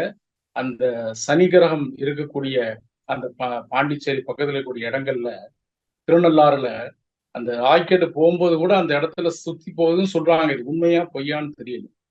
அது எதுக்காகன்னா, அந்த ஆற்றல் மிக்க கோள். அது வந்து விஞ்ஞானத்துல கோள்கள்னு சொல்றாங்க. யூனிவர்ஸ்ல வந்து பிரபஞ்சத்துல பேரியக்க மண்டலத்துல கோள்கள்னு சொல்றாங்க. ஆனா நவ கிரகங்கள்னு சொல்றாங்க. அப்ப இந்த கண்டவர் விண்டதில்லை, விண்டவர் கண்டதில்லைங்கிற டாபிக் எப்படி வருதுன்னா, கோள்களை வந்து இப்படி வச்சு இந்த மாதிரி செவ்வாய், புதன், வியாழன், குரு, சனி, ராகு, கேது இந்த மாதிரி கிரகங்களை ஒவ்வொரு ஒரு திசையை பார்க்க அந்த சிற்பங்கள் மூலமா வடிவமைக்கிறாங்க. அந்த சிற்பங்களை வடிவமைக்கும் போது இதை எதை சுத்துனீங்கன்னா இப்படி வரும், இந்த கிரகத்துக்கு அப்படி செய்யலாம். இதுதான் சாமி என்ன சொல்றாங்கன்னா, அந்தந்த கிரக நிலையில ஏற்படக்கூடிய மாற்றங்கள் மனிதனை மாற்றுகிறது. இப்போ உதாரணமா சொல்லுவாங்க, இந்த கருமையத்துல அந்த டாபிக் நம்ம பேசலாம். இப்போ வந்து அந்த ஆலயங்கள் எதற்காக வடிவமைக்கப்பட்டதுன்னா, மனிதனை ஒருநிலைப்படுத்தி மனிதன் நல்ல நெறியோடு வாழ வேண்டும், சிறந்த பண்பாளராக வாழ வேண்டும் என்று மன்னர்கள் நினைத்தது வாழ்ந்தார்கள். தேர் திருவிழா சாமி அருமையா எழுதுவாங்க. மன்னன் வந்து ரதம் பூட்டிய தேர்ல செல்லும் பொழுது எப்படி ஒரு ஊர் மக்களை பூரா பார்த்துட்டு தங்க தேர்ல பவுனி வரார் மன்னன். அதே போல இறைவனை அந்த தேர்ல உட்கார வச்சு பார்க்கணும் அப்படிங்கிற எண்ணத்துலதான் தேர் திருவிழாவை உருவாக்குறாங்க. அது தேர் திருவிழா தவிர்த்தல சாமி அருமையா எழுதிக்கிறாங்க. ஆலயத்துல விஞ்ஞான விளக்கம் என்ன கிடைக்குதுன்னா, மனிதனுக்கு நல்ல சுவாசம், நல்ல இயற்கையான காற்று கிடைக்குது. சுத்தி வலம் வரும்போது அந்த கோயில்கள்ல இருக்கக்கூடிய கல்லு பதிச்சது, அந்த கல்லுல ஓட்டையா இருக்கும். பழைய மன்னர்கள் காலத்து கோயில்கள்ல பாத்தீங்கன்னா கல்லுல ஓட்டை போட்டிருப்பாங்க. இப்ப கால் மூலமாக அந்த கோல் மூலம் அக்குப்ரெஷர் பண்ணி நடக்கும்போது நமக்கு காலில் இருக்கக்கூடிய நாடி நரம்பு எல்லாம் ப்ரஷிங் கொடுத்த மாதிரி அந்த வலம் வர்றது. இப்ப நம்ம யாராவது டாக்டர்கிட்ட போய் நடைபயிற்சி டாக்டர் சொன்னாதான் போறோம். இயற்கையாவே மனிதன் செருப்பு இல்லாம நடந்து போனாங்க. ஐயப்பன் கோயிலுக்கு 48 நாள் விரதம் இருந்து மாலை போடும்போது மனிதன் ஒழுக்க பழக்கத்தோடு வாழ முடியுது. மனக்கட்டுப்பாடு. முருகன் கோயிலுக்கு பாத யாத்திரை போகும்போது மனக்கட்டுப்பாடு. இதே மாதிரி நோன்பு இருக்கும்போது இயேசுநாதரை நினைச்சு நோன்பு இருக்கிறாங்க கிறிஸ்தவ பெருமக்கள். அந்த நோன்பு காலங்கள்ல ரொம்ப அமைதியா எந்த ஒரு துன்பம் இல்லாம இருப்பாங்க. இஸ்லாமிய சகோதரர்கள் ரம்ஜான் நோன்பு அந்த நோன்புன்னு இருக்கிறாங்க. பல மதங்கள்லையும் அந்த நோன்புகள் மூலமாக மனதை ஒருமைப்படுத்துறது அப்படிங்கிறத சொல்றாங்க. அப்ப விஞ்ஞான விளக்கத்துல மனிதன் மன அமைதி பெற வேண்டும் என்றால் அந்த நிலை ஒரு நாள் மௌனமாக இருப்பது போன்று சிந்திக்கக்கூடிய ஆற்றல் இருக்குது. சாமி ஒரே வரி அடிக்கடி சொல்லுவாங்க, சொல்லால் மட்டும் நம்பாதே, சுயமாய் சிந்தித்தே தெளிவாய். யார் சொன்னாலும் நம்பாத. நான் இறைவன் இருக்கிறேன்னு சாமி சொல்லுவாங்க. நான் இறைவன் இவர்தான் அப்படி சொன்னா நம்பாதீங்க. சொல்லால் மட்டும் நம்பாதே, சுயமாய் சிந்தித்தே தெளிவாய்ன்னு சொன்னாங்க. அப்ப அந்த அடிப்படையில பார்க்கும்போது கடவுள் என்பவர் நமக்கு கடந்து உள்ளே செல்ல செல்ல செல்ல பல விஷயங்கள் தெரிகிறது.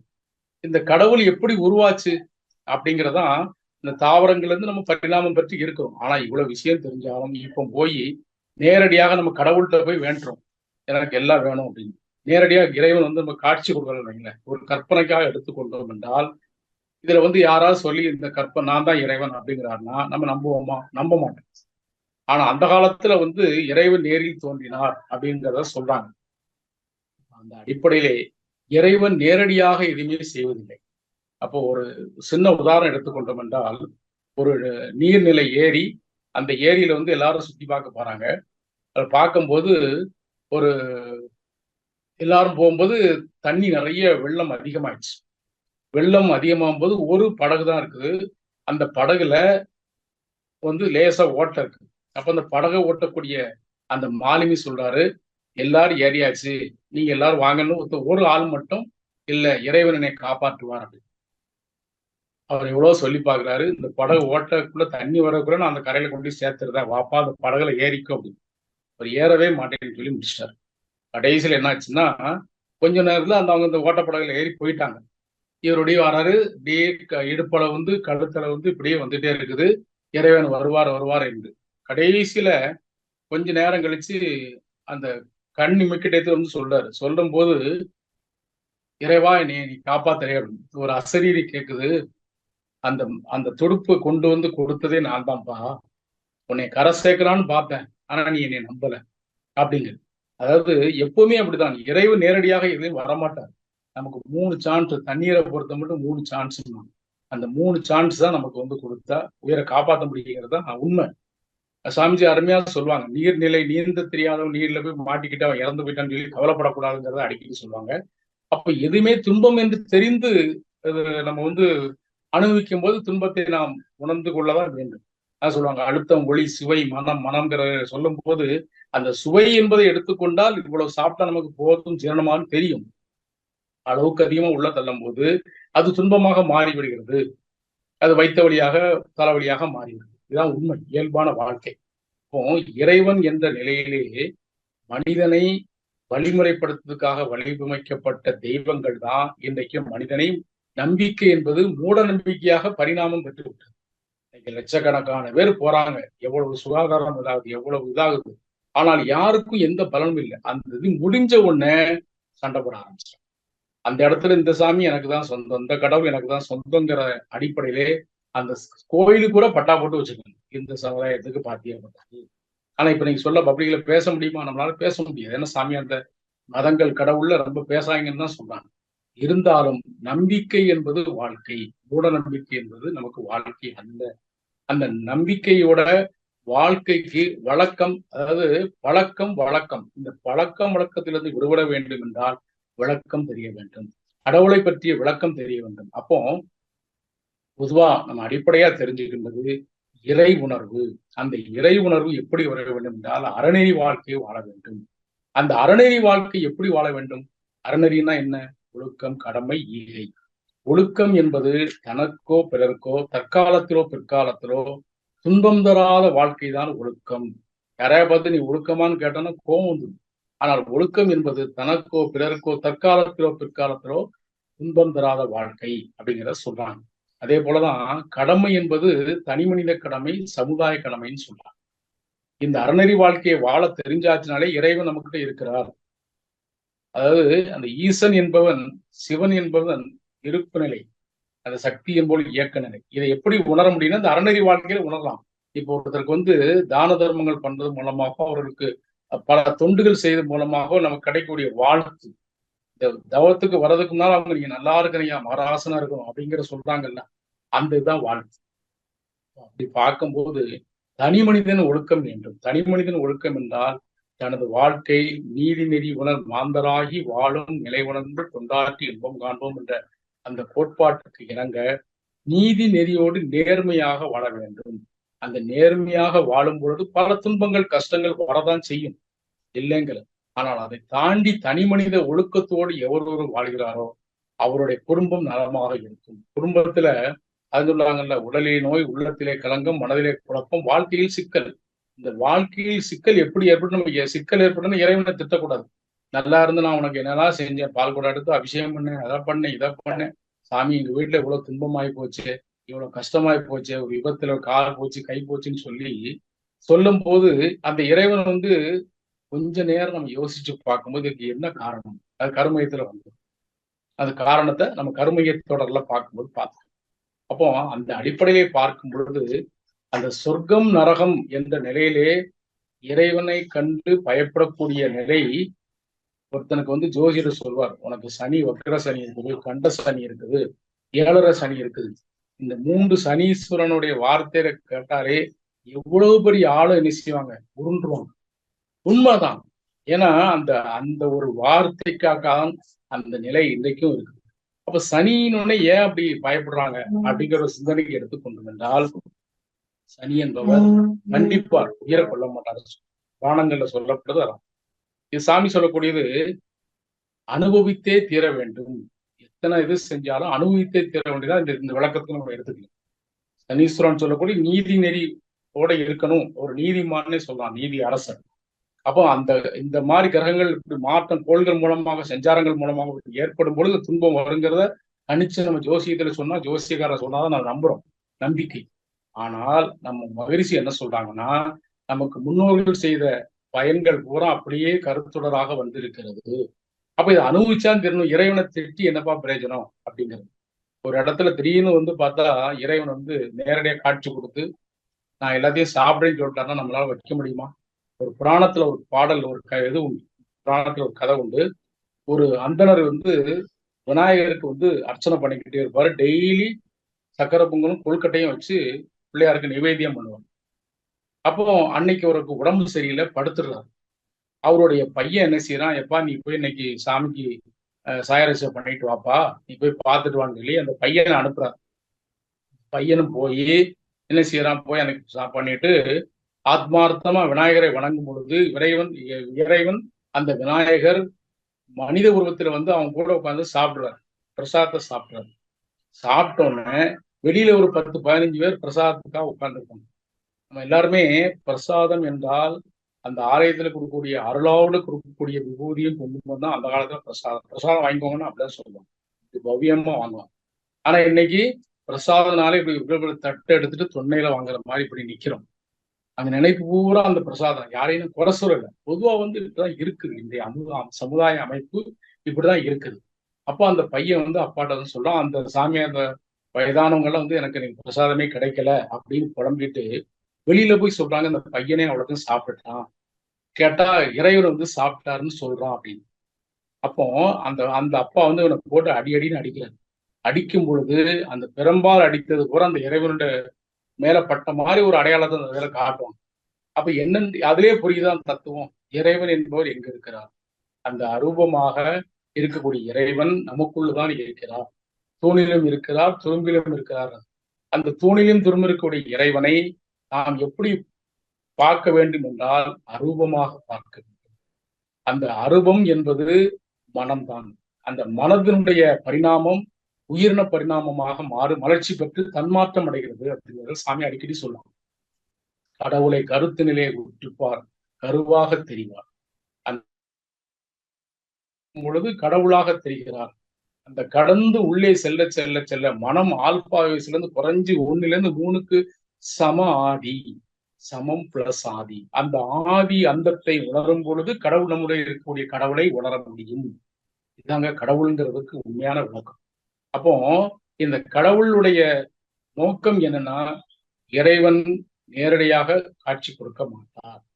இறைவனை அவர் வாழ்ந்த மாதிரி மனிதன் வாழ்ந்த வாழ்க்கையோடு ஒப்பிட்டு பார்த்து பார்த்து பழகிட்டாங்க அந்த பக்தி மார்க்கம். அந்த பக்தி மார்க்கத்துல நிறைய பழக்கத்துக்கு விட கிடைக்கல. இன்னைக்கு விஞ்ஞானத்துக்கு அடிப்படையிலே பார்க்கும் பொழுது இன்றைக்கு விஞ்ஞானிகள் ஆராய்ச்சி பண்ணி இந்த பக்தி மார்க்கத்தினுடைய அந்த நிலை எப்படி உணர்ந்திருக்குது. இப்ப செயற்கை நுண்ணறிவு மூலம் சொல்றாங்க. அப்ப அந்த இயற்கை நுண்ணறிவு என்பது இறைநிலை, செயற்கை நுண்ணறிவு விஞ்ஞானம். இது மெய்ஞானம், அது விஞ்ஞானம். செயற்கை நுண்ணறிவு மூலமாக மனிதன் எதையுமே கண்ட்ரோல் பண்ண முடியும். ஆனால் இயற்கை நுண்ணறிவு மூலம் எதையும் மனிதன் கண்ட்ரோல் பண்ண முடியும். செயற்கை நுண்ணறிவு அதுல ஒரு இடம் சாப்ட்வேர்ல உள்ள போயிட்டுனா அதை கண்ட்ரோல் பண்ண முடியாது. அந்த சிஸ்டத்துல மாற்றவே முடியாது. ஆனால் இயற்கையாக இருக்கக்கூடிய அந்த மெய்ஞானம் இறைவனுடைய தன்மாற்றம் பரிணாமம் பற்றி இயல்பூர்வமாக கூடுதல் அறமாக நமக்கு முழுமை பேறு அடையக்கூடிய நிலையை படிப்படியாக வைக்கிறது. அப்ப இந்த பக்கம் மெய்ஞானம், அந்த பக்கம் விஞ்ஞானம். இந்த விஞ்ஞானமும் விஞ்ஞானமும் கலந்து நம்ம இருந்து வாழ்ந்து கொண்டிருக்கக்கூடிய நவீன காலத்துல மனிதன் பக்குவப்பட வேண்டும். இந்த பக்குவம் என்பது எப்படி வர வேண்டும் என்றால், மனிதனுடைய மூளை கருமையம் ஒரு தெய்வீக சுரங்கம் அப்படின்னு சொல்லலாம். சுரங்கம்னா தெரியும், ஒரு தங்க சுரங்கம் இருக்குது, வைர சுரங்கம் இருக்குது. இது எல்லாரையும் கூட்டு போய் தங்க சுரங்கத்தையும் வைர சுரங்கத்தையும் விட்டுட்டோம்னா நம்மளால எதையும் எடுத்து அனுபவிக்க முடியுமா? முடியாது. அங்க இருக்கக்கூடிய தங்க சுரங்கத்திலேயோ வைர சுரங்கத்திலேயே அந்த உலோகங்களை எடுத்துக்கொண்டு பட்டறையில் தீட்டி அதை உலோகமாக மாற்றி நாம் வைக்கும் பொழுதுதான் அதற்கு உண்மையான மதிப்பு மரியாதை இருக்கும். அதே போல இந்த மாண்புமிக்க மனிதனை பட்டறையில தீட்டிய தெய்வீக சுரங்கமாக இருப்பது என்னன்னு கேட்டீங்கன்னா, கடவுள் வழியிலே வந்தது. இப்போ வேதாத்திரி மகரிஷி ஆரம்ப கட்டத்துல அந்த விநாயகரை அவர்கள் தாயாருடன் வழிபடும் பொழுது, அந்த அவங்க அம்மா அப்பா வழிபட்டு விநாயகரை வழிபட்டு அபிஷேகம் பண்ணும் பொழுது பார்த்துக்கிட்டே இருந்து, அந்த காலத்துல கொட்டை குடிச்சிமாங்க சிரட்டை, அந்த சிரட்டை எடுத்து அந்த விநாயகருடைய மேல இருக்கக்கூடிய கருப்பு துகள்களை பூரா அப்படியே வலிச்சு எடுக்கிறார். அப்ப அந்த அர்ச்சர் சொல்றாரு, பா அப்படி இறைவனை செய்யக்கூடாதுப்பா, உடனே வெந்நியை வச்சு அபிஷேகம் பண்ணாரு. இறைவனுக்கு குளிரும் அல்லவா அப்படின்னு. அப்போ அந்த நிலையில பார்க்கும் பொழுது அவர் சொல்றாரு, அப்ப மனிதனுக்கு குளிரும் போது வெந்நி குளிக்கிறோம், இறைவனுக்கு குளிரும் சொல்லி அவருடைய அறிவுக்கு சொல்லுது. அப்ப அந்த அடிப்படையில மகரிஷி தன் வாழ்க்கை நடந்த அற்புதமான விஷயங்களை நமக்கு எடுத்துரைக்கிறாங்க. அப்போ பஜனை பாடல்கள் மூலமாகவும் இப்போ மார்கழி மாசம் அதிகாலையில பஜனை பண்றாங்க. அதே மாதிரி கிறிஸ்தவ பெருமக்கள் அந்த அதிகாலையில் நோன்பு எடுத்து உள்ள வலம் வராங்க. இஸ்லாமியர்கள் 12 மணிக்கு மேல நோன்பு இருக்கிறாங்க. இதெல்லாம் என்ன விஞ்ஞான விளக்கம் பார்க்கும் பொழுது அந்த நிலையிலே அந்த வான்காந்தமானது உடலுக்குள் ஜீவகாந்தமாக ஏறுகிறது. இதான் உண்மை. இதான் கண்டவர் விண்டதில்லை, விண்டவர் கண்டதில்லை. விளக்கம் சூழலை யாரும் பக்தி மார்க்கத்தில் ஏற்பட்ட விளக்கத்தை சொன்னோம்னா நம்ம மூட நம்பிக்கை யாரும் பெயர்க்க மாட்டோம். ஒரு அளவு கடந்த நிலையிலே நோக்கி நாம் பயணிக்கும் பொழுது இதுதான் உண்மையான காரணம். அந்த அடிப்படையிலே ஆலயங்கள் சென்று வழிபடும் பொழுது செப்பு கலசம் ஏன் வச்சிருக்கோம் அப்படின்னு பார்க்கும்போது விஞ்ஞான ரீதியாக தாமிரத்துக்கு மதிப்பு அதிகம். இன்னைக்கு தங்கத்தோட தாமிரத்துக்கு மதிப்பு அதிகம். தாமிரம் கடத்தின்னு சயின்ஸ்ல படிச்சிருக்கோம். இந்த கடத்தல் எப்படின்னா வான்காந்தத்தை கடத்தி இந்த ஆலயத்துக்குள்ள கொண்டாந்து அங்க வரக்கூடிய மனிதர்களுக்கு ஜீவகாந்தத்தை கொடுக்கிறது. இதுதான் உண்மையான தத்துவம். அந்த கும்பத்துக்கு அபிஷேகம் பண்ணும்போது 2 தத்துவத்தை சொல்றாங்க. அந்த கும்பத்துக்குள்ள கலசத்துக்குள்ள தானியங்களை போட்டு வச்சு இயற்கை பேரழிவு ஏற்படும் போது வெள்ளம் வந்தாலும் அந்த தானியங்கள் கோபுரத்தில் கூடிய தானியங்களை எடுத்து உணவு பஞ்சம் வராம சாப்பிட்டுக்கலாங்கிறதுக்காக அந்த காலத்துல பெரியவர்கள் வச்சது. அது யாருக்குமே விளக்கம் தெரியல. அது 12 வருஷம் பாதுகாப்பா இருக்கும். அதான் ஒவ்வொரு 12 வருஷத்துக்கு அப்புறம் கும்பாபிஷேகம் பண்றாங்க. இதான் உண்மை.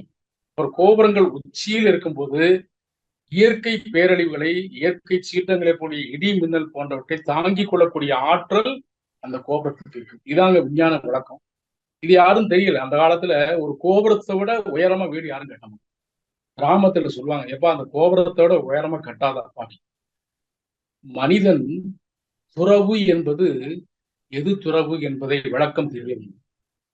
துறவு என்றால் என்ன அப்படிங்கிறத எடுத்துக்கொண்டோம் என்றால் மனதை துறக்க வேண்டும். இந்த ஒரு சின்ன கதை மூலமா சொல்லலாம். அதாவது ஒரு சாமியார் காட்டுல வாழ்ந்துட்டு இருக்கிறாரு. ஒரு காட்டு பகுதியில ஒரு நதிக்கரை ஓரமா வாழ்ந்துட்டு இருக்கிறாரு. அது பக்கத்துல பெரிய அரண்மனை. அந்த அரண்மனையில ஒரு அரசன் ஆட்சி புரிந்து கொடுக்கிறார். அவருக்கு எல்லா சௌகரியங்களும் இருக்குது. மாட மாளிகை, கோபுரம் எல்லாம் இருக்குது. இறைவனை பக்கத்துல வழிபடக்கூடிய ஆற்றல் கூட அந்த ஆளுக்கு இருக்குது. இருந்தாலும் மனசுல நிம்மதி இல்லை, சந்தோஷம் இல்லை. அப்போ அந்த சாமியாரை பார்க்கும்போது டெய்லி ஆத்துல குளிக்கிறாரு, அவருக்கு தேவையை சாப்பிட்டாரு, ஆனந்தமா இருக்காரு. இவருக்கு என்னன்னு கேட்டா, என்னடா நம்ம இவ்வளவு சௌரியம், நாடே நம்ம கையில இருக்க. அப்ப நாடே நம்ம கையில இருக்கும், நம்மகிட்ட சந்தோஷம் இல்லை. ஆனா அவர் எளிமையா சந்தோஷமா இருக்காருன்னு அவர்கிட்ட போய் கேட்கிறாரு. சாமி, இந்த மாதிரி இருக்குதே, நீ எப்படி இவ்வளவு சந்தோஷமா இருக்கிறீங்க? நான் இவ்வளவு அரச சபை எல்லாம் இருந்தாலும் என்கிட்ட சந்தோஷம் இல்லை, துன்பமா இருக்குது அப்படிங்கிறத கேட்கிறாரு. கேட்கும் பொழுது அவர் சொல்றாரு, நம்ம 2 பேருக்குள்ள அக்ரிமெண்ட் போட்டுக்கோப்பா. நீ ஒரு 2 நாளைக்கு சாமியாரா இரு, துறவரத்துல இரு. நான் 2 நாளைக்கு அரசனா இருக்கேன். இதுல விளக்கம் கிடைக்கும். சரின்னு 2 பேரும் அக்ரிமெண்ட் போட்டு, அரசனோட மனைவிக்கும் ஒரு தலைமை மந்திரிக்கு மட்டும்தான் தெரியும். அப்படி இருக்கிறாங்க. அதே போன்ற அரசன் அந்த சாமியாராக அங்க உட்கார்ந்துருக்காரு. சாமியார் என்ன செய்யறாரு? அரசனாக வளர்ந்திருக்கிறார். ஆனா அந்த அரசனுடைய சாமியார் அங்கேயும் போய் ஆனந்தமா அவருடைய நிலையை பார்த்து கொண்டிருக்கிறார். ஆனால் இந்த அரசன் என்பவன் அங்கு இருந்து கொண்டு அரண்மனை இயக்கத்தோடு தான் பார்த்து கொண்டிருக்கிறார். சாமியாருடைய தோற்றம் தான் இருக்கக்கூடிய அந்த எண்ணம், சொல், செயல்பட அந்த அரண்மனையை நோக்கியே பணித்துக் கொண்டிருக்கிறது. ஒரு நாள் மறுநாள் பார்த்தா அரண்மனை தீப்பிடிச்சு எரியுது. அந்த அரசன் அமைதியாக இருக்கிறார். ஆனால் அந்த சாமியார் கோலத்தில் இருக்கக்கூடிய அந்த துறவி அரசன் என்ன செய்யறார்? அப்படி ஆவேசமா எந்திரிச்சு, என்னோட அரண்மனை போச்சே, தீப்பிடிச்சு எரிஞ்சிருச்சு அப்படிங்கிறார். சாமியார் சொல்றாரு, நீ இன்னும் முழுமையாக துறக்கவில்லை. உனது அரசு சபையும் மக்கள் செல்வாக்கு எல்லாத்தையும் மயங்கிதான் இருக்கிற. புலன் மயற்சியிலையும் பொருள் மயக்கத்துக்கு விடுபடல. உலக உறக்க நிலைதான் இருக்க, விழிப்பு நிலைக்கு வரல. இதாங்க துறவு. புத்தர் தோன்றார், மகாவீரர் தோன்றார், எல்லாருமே தோன்றி என்ன செஞ்சாங்க? எல்லாத்தையும் துறந்து வாங்கினாங்கன்னா யாரும் துறக்க முடியாது. இல்லறத்தில் இருந்து கொண்டு இறைநிலையை உணர்ந்து இறை துகள்களாக உள்ள மாற்றம் ஏற்பட்டு அணுத்துகள்களாக அண்டத்தில் இருந்து பிண்டத்தில் உயிராக பரிணாமிக்கக்கூடிய தன்மையை எவ்வொரு உணர்கிறாரோ அதுதான் கடவுளை. ஒருபடி சாப்பாடை சாப்பிடுறோம், 7 தாதுக்களாக மாறி நமக்கு ஜீரணமாகும். இது யார் செய்யறா? உடம்புல ரசாயன மாற்றங்கள். அப்ப இந்த மாதிரி விஞ்ஞான விளக்கம் நமக்கு கிடைக்கணும். இந்த விஞ்ஞான விளக்கம் எப்படி கிடைக்குதுன்னா, கடவுளை பற்றிய ரகசியம் பிரம்மஞானம் படிச்சாச்சுனாலே இப்ப கடவுளை பற்றிய ரகசியம் தெரிஞ்சு. எல்லாரும் சொல்றாங்க, வாழ்வாளர் போயிடுச்சுன்னா கோயிலுக்கு போகண்டாங்க, சர்ச்சுக்கு போகண்டாங்க, மசூதியில வேணாங்க. அப்படி எந்த இடத்துலையும் மகிழ்ச்சி சொல்லல. இறைவனை உணர்ந்து கொள்ளக்கூடிய நிலை ஞான மார்க்கம். ஞானத்தை உணர்ந்தவர்கள் இறைவனை பற்றிய உண்மையான ரகசியத்தை தெரிஞ்சுக்குவாங்க. ஆலயத்துல வணங்குவது எப்படி என்பதே நிறைய பேருக்கு தெரியாது. பெருமானந்த வாரியார் சொல்வார், எந்த கையில எப்படி விபூதியை வாங்கணும், எந்த கையில பிரசாதத்தை வாங்கணும், தூண்ல தடவக்கூடாதுன்னு நான் நகைச்சுவையா சொல்வார். ஆனா அதெல்லாம் யாரும் கடைபிடிக்கிறது இல்லை. இறைவனை பற்றிய முழுமையான விளக்கம் எவருக்கு என்றைக்கு கிடைக்கிறது என்றால் நம் நிலையை உணரும்போதுதான் கிடைக்கிறது. அப்போ இந்த அடிப்படையிலே பார்க்கும் பொழுது இப்ப கருமையத்துக்குள்ள வாரம். கருமையம் என்பது ஒரு அற்புதமான ஆற்றல் களம், ஜெனட்டிக் சென்டர் அப்படின்னு சொல்லுவோம். இந்த பதிவுகள் ஏற்படக்கூடிய பதிவு அறை அப்படிங்கிற சொல்லலாம். ஒவ்வொரு ஊர்லயும் ரெக்கார்ட் ரூம்னு சொல்லுவாங்க. மனிதனுடைய ரெக்கார்ட் ரூம் எதுனா கருமையம் தான். இப்ப ஏன் கடவுளுக்கும் கருமையத்துக்கும் ஒரு இணைப்ப சாமி சொல்றாங்கன்னா, கடவுள் வேற கருமையம் வேற இல்ல.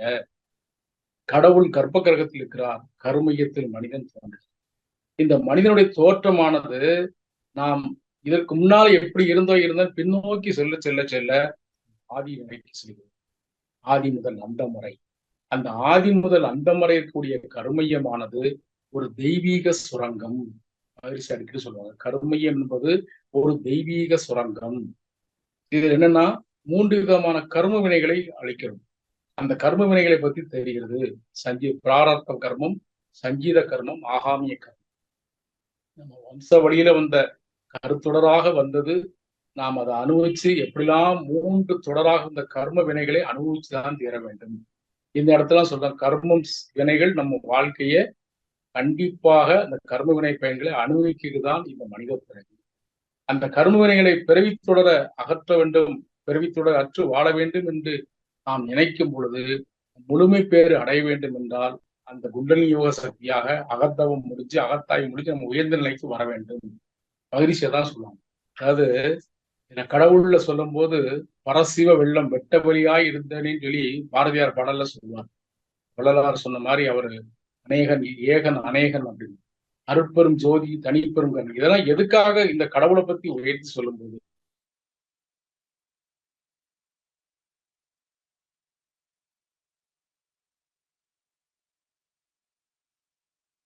சொல்லலாம்.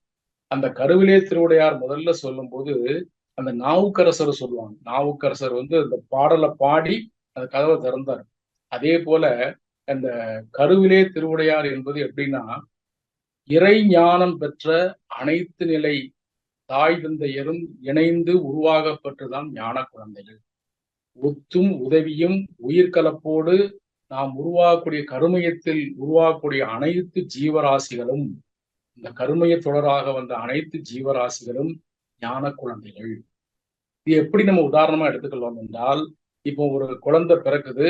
அந்த குழந்தைக்கு நல்லவர்களாக வாழும் பொழுது நல்ல உயர்ந்த பக்தி மார்க்கத்திலும் ஞான மார்க்கத்திலும் உயர்ந்தவர்களாக ஞானிகளாக மகான்களாக அவதரிக்கும் பொழுது நம்ம சொல்றோம்ல, அவங்க அம்மா அப்பா செஞ்ச புண்ணியம், அவங்க அம்மா அப்பா செஞ்ச கருத்துடராக வந்தது, நல்லா இருக்கிறாங்க இன்னைக்கு அப்படிங்கிறத சொல்றோம்.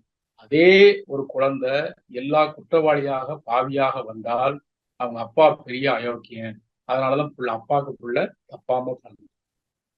எப்படி இந்த பதிவு வருகிறது என்றால் மேலடுக்கு பதிவுகள்னு சொல்லலாம். இந்த மேலடுக்கு பதிவுகள் அப்படியே லேலையா பதிஞ்சு இந்த மேலடுக்கு பதிவுகள் கருமையத்திலிருந்து மூளைக்கு தொடர்பு கொண்டு செல்களாக கருவமைப்பு மூலம் பிரதிபலிக்கிறது. அதான் அந்த கருவுற்ற பெண்கள் ரொம்ப கவனமாக இருக்க வேண்டும் என்று அடிக்கடி சொல்லுவாங்க. இந்த கருவுற்ற தாய்மார்கள் அடிக்கடி கோள்கள் சஞ்சாரத்தின் மூலமாகவும் ஏற்படக்கூடிய துன்ப அலைகள் மூலமாக பிறக்கக்கூடிய குழந்தைகள் அந்த குற்றம் குறைவாக பிறக்கிறது. அந்த தருணத்திலே நல்ல நிகழ்வுகள் நிகழும் போது அது நல்ல ஞான குழந்தையாக வருகிறது. அப்போ இந்த கருத்தொடராக வந்த பிறவி ஒரு ஆன்மா அப்படிங்கிற சொல்றோம். கருமையத்துக்கு ஒரு பெரிய ஒரு உதாரணம் என்னன்னு கேட்டீங்கன்னா, மனிதனுடைய உடல் அழிந்து போகும், ஆனால் கருமையும் அழியாது. அதாவது நம்ம பிளைட்ல அந்த பிளாக் பாக்ஸ்ன்னு சொல்லுவாங்க. ஆனா அது கலர் வெள்ளையா தான் இருக்கும். அந்த பிளாக் பாக்ஸ்ல என்ன சொல்லணும்னா அதுல பூரா அந்த பிளைட் எப்படி போகுது சேட்டலைட் மூலமா பதிக்கிறது பூரா அதுல அப்படியே ரெக்கார்ட் ஆயிருக்கு. கடைசியில ஒரு விமானம் ஏதாவது விபத்து ஏற்பட்டு அது விமானமே அழிஞ்சாலும் அந்த கருப்பு பெட்டி கிடைச்சதுன்னா அதுல இருந்து பல விஷயங்களை நம்ம தெரிஞ்சு கொண்டு அதுக்கு தகுந்த மாதிரி அந்த அந்த பைலட் எல்லாமே என்ன செய்யணுமோ அதுக்கு உண்டான அந்த விபத்து நடந்ததுக்கான காரணத்தை அதை வச்சுதான் எடுப்பாங்க. அதே போலதான் ஒரு ஆன்மா உயிரோட இருக்கும் பொழுது ஏற்பட்ட பிறவி தொடர் அந்த கருமையத்துல அப்படியே பதிஞ்சுக்கிட்டே வருது. இந்த கருத்தொடராக வந்த பதிவானது மூளை செல்கள் மூலமாக எண்ணம் சொல் செயல் மூலமாக இயக்கம் பெறுகிறது. அந்த இயக்கமானது தன்மாற்றம் அடைந்து பரிணாமம் பெற்று நமக்கு முழுமை பெறு நிலையை உணர்ந்து ஒரு முக்தி நிலையை அடையக்கூடிய நிலையை நமக்கு உருவாக்கி. அப்போ இந்த கருத்தொடர் நம் உயிரோடு இருக்கும்போது நமக்கு இருக்குது.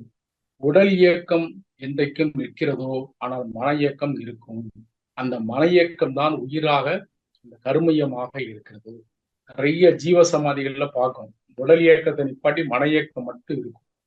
அப்போ ஒரு ஆன்மா பிரிந்த பின்பு அந்த உடல் இயக்கம் அழிந்து உடல் அழிந்து விடும். ஆனால் அந்த கருமையமானது ஏற்படக்கூடிய அந்த கருமையத்தினுடைய விளைவானது அதோடு ஒத்து உதவிய பிள்ளைகள் பேர குழந்தைகள் அவங்க மூலமா போகலாம், இல்லைன்னா வேறு உயிர்களாக பரிணாமம் பெற்று அந்த கருமையம் தொடர்ந்து கொண்டே இருக்கிறது. கடவுளும் கருமையத்துக்கு இணைப்பு எப்படி கிடைக்கிறது? கருமையம் அழிவதில்லை, நிரந்தரமானது. அதான் சாமி இதை சொல்றாங்க. கடவுளும் கருமையங்கிறது இணைத்து வரும் பொழுது கடவுள் என்பது கருமையத்தோடு ஒத்துதான். அப்ப கடவுள் பாதி, கடவுள் வேற கருமையம் வேறன்னு பிரிக்காதீங்க, ரெண்டு ஒண்ணுதான். கடவுள் என்பவர் கர்ப்ப கிரகத்துல வைக்கிறோம், கருமையம் என்பது தாயினுடைய கர்ப்பம், ரெண்டுமே ஒரே இருக்கும் இடம் ஒண்ணுதான். அப்போ இந்த கருமையத்தினுடைய பதிவு எப்படி இருக்குன்னா வினைப்பதிவே தேகம் கண்டாய். சாமி சொல்றான், வினைப்பதிவே தேகம் கண்டாய். ஒரு மனிதனுக்கு உடலிலே நோய், உள்ளத்திலே களங்கம், மனதிலே குழப்பம், வாழ்க்கையிலே சிக்கம். உடல்ல நோய் ஏற்படுவதற்குண்டான காரணம் என்ன என்றால் கருத்துடராக வந்ததுனால ஏற்படக்கூடிய. ஒருத்தருக்கு சுகர் இருக்கு, பிரஷர் இருக்குன்னா அவர் கையை பிடிச்சு பார்த்துட்டு என்ன சொல்லுவாங்க, அவங்க அப்பா அம்மாவுக்கு ஏதாவது வியாதி இருந்துச்சா, அப்போ உங்களுக்கு வியாதி இருக்குது அப்படிங்கிறத சொல்லுவாங்க. கருத்துடராக வந்த நோய் பதிவுகள், இயற்கை பேரழிவுகளால் ஏற்படக்கூடிய மாற்றங்கள், விபத்துகளால் ஏற்படுகிற வழிகள், நோய்கள், ஆக்சிடென்ட், கைகால் போறது. இது தவிர கோள்கள் சஞ்சாரங்கள் மூலமாக அந்த கருவுற்ற காலத்தில் அந்த பெண் அந்த குழந்தைகள் ஊனமாக பிறக்கலாம். இது தவிர அந்த தாய் கருவுறும் போது ஏற்படக்கூடிய துன்ப அலைகள் அந்த குழந்தை கருமையத்தை பாதிச்சு அந்த குழந்தை நோய் நொடியுடனும் நோய் எதிர்ப்பு சக்தி இல்லாமலும் பிறக்கலாம். இந்த ஜெனட்டிக் சென்டருக்கு அவ்வளவு முக்கியமான ஒரு பாட்டு சாமி கொடுக்கணும். ஆனால் காரணம் என்ன? நம்ம தான். சிலவங்ககிட்ட கேட்கறாங்க, பிறவிலே ஊனமா இருக்காரா, இதுக்கு போலியோ அட்டாக் ஆயிடுச்சுன்னு ஒரு குழந்தைய பார்த்து கேட்கறோம். ஆனா சிலவங்க பார்த்தா எதிர்பாராத விபத்துனால அந்த மாதிரி ஆயிடும். எல்லாத்துக்கும் காரணம் இந்த கர்மயம். கர்மயத்தில் இருக்கக்கூடிய திணிவு, அதான் சாமி சொல்றாங்க ஜீவகாந்தம். வான்காந்தத்தில் இருக்கக்கூடிய ஆற்றல் ஜீவகாந்தமாக நம்ம உடம்புக்குள்ள எவ்வளவுக்குள்ள தெம்பா ஏறதோ அந்த ஜீவகாந்தத்தோட தாய் தந்தை பிறக்கக்கூடிய குழந்தை நோய் எதிர்ப்பு சக்தியுடன் நலமாகவும் வளமாகவும் வாழும். இப்ப தேடுதல், தெளிதல், வளமோடு வாழ்தல்ங்கிற கடவுளும் கருமையத்துல சாமி சொன்ன விளக்கம் இப்ப வாழ் தேடுதல். நம்ம இறைவனை தேடிக்கிட்டே இருந்த உடனால் கடவுளை அங்கெங்களாதபடி எங்கும் நிறைந்திருந்த அந்த இறைவனை தேடிக்கொண்டே இருக்கணும். ஆனால் அந்த இறைவன் தேடலுக்கு விடை கிடைச்சிருந்தா ஞான மார்க்கத்துக்கு விடை கிடைச்சிருச்சு. எப்படி கிடைச்சது?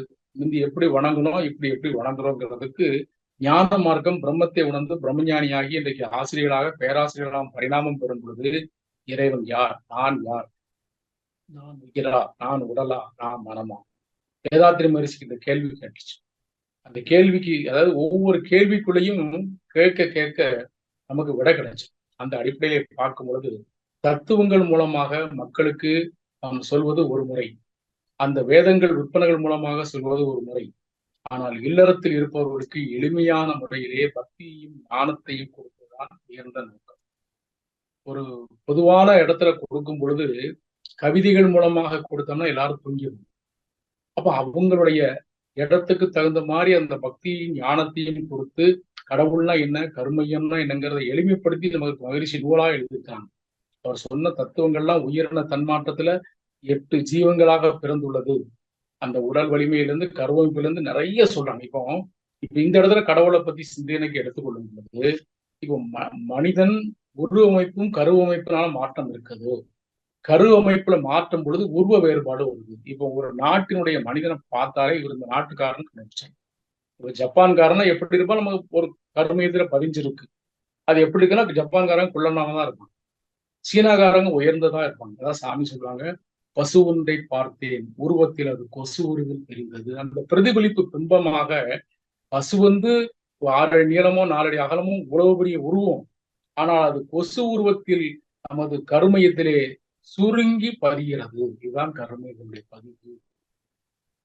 அந்த பார்க்கக்கூடிய தோற்ற பொருள் எல்லாம், பிரபஞ்சத்தில் பார்க்கக்கூடிய தோற்ற பொருள் எல்லாம் கருமையத்திலே சுருக்கி அதை நமக்குள்ளாக கொண்டு அந்த கருமையத்தில் பதிகிறது. அந்த கருமையத்தில் இருக்கக்கூடிய திணிவு எப்படி இருக்கிறது என்றால், அந்த கருமையத்தில் இருக்கக்கூடிய ஜீவகாந்தம் எவ்வளவு தூரம் நன்றாக இருக்கிறதோ அதன் திணிவு வளர்ச்சி பெற்று இருக்கிறது. இப்ப தீட்சை கொடுக்கும் போது குண்டலினி சக்தியை எழுப்பும் போது கருமையத்தை தொட்டு உணர்த்துறோம்.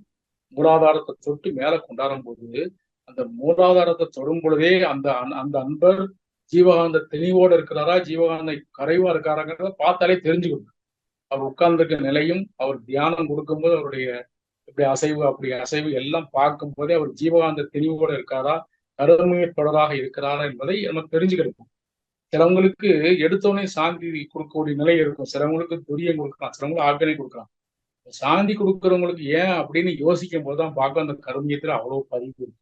அதான் சாமி சொல்லுவாங்க, ஒருத்தருக்கு தீட்சை கொடுக்கும் போது நமக்கு முதல்ல அருக்காப்பு போட்டுக்கோங்க. அந்த கருமையத்தை சொல்றோம், இன்னொரு உயிர்கலப்போட உயிர் கொடுக்குறோம். தாய் தந்தை கொடுத்த உயிர் முதல் பிறவி, கருமையத்தோடு குருவோட அருளால உயிர் கொடுக்கிறது 2வது பிறவி. அப்போ அந்த 2வது பிறவியில உயிருக்கு வளம் கொடுத்து கொண்டாடும். இப்போ அந்த அளவுக்கு கொண்டாடும் போது நுட்பமான முறையிலே தன்னை பாதுகாத்து கொண்டு அருட்காப்பு பெற்றுக்கொண்டு குருவை ஆவாகனம் செய்து கொண்டுதான் தீட்சை கொடுக்க வேண்டும்.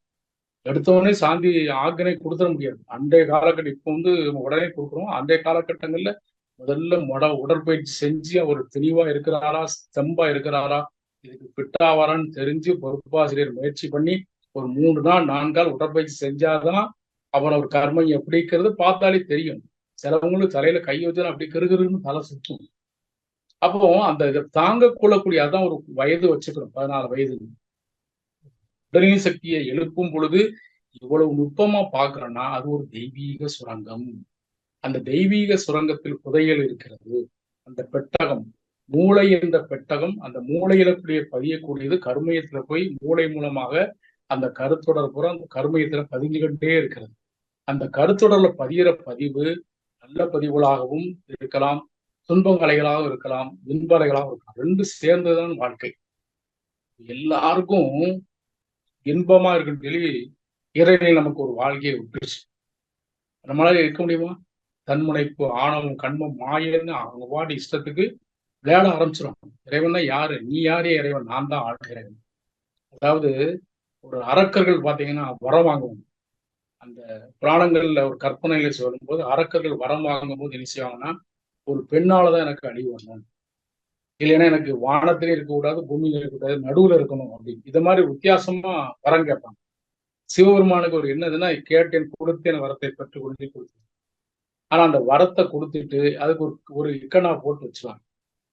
அந்த வரத்தை செயல்படுத்த முடியாம எப்படி அந்த அரக்கணத்தை அறுக்க முடியுமோ அதை மாதிரி செஞ்சிருவாரு. கருமையா அந்த வேலையை தான் செய்யுது. சிவன் என்ற இருப்பு நிலை, சக்தி என்ற இயக்க நிலையை இறைநிலை சூழ்ந்தெழுத்து மாற்றலால் அந்த புலன்கவர்ச்சி, பொருள் கவர்ச்சி, மயக்க நிலையில் கூடிய மனிதன் செய்யக்கூடிய துன்பங்களை ஒரு பக்கம் பகிர்ந்து கொண்டு அவன் வாழ்ந்த புண்ணியம், அந்த அறநெறி வாழ்க்கை, ஒழுக்கம், கடமை, ஈகை என்ற அறநெறி வாழ்க்கை இன்னொரு பக்கம் பதியுது. இந்த மேலடுக்கு பதிவுகள் அப்படியே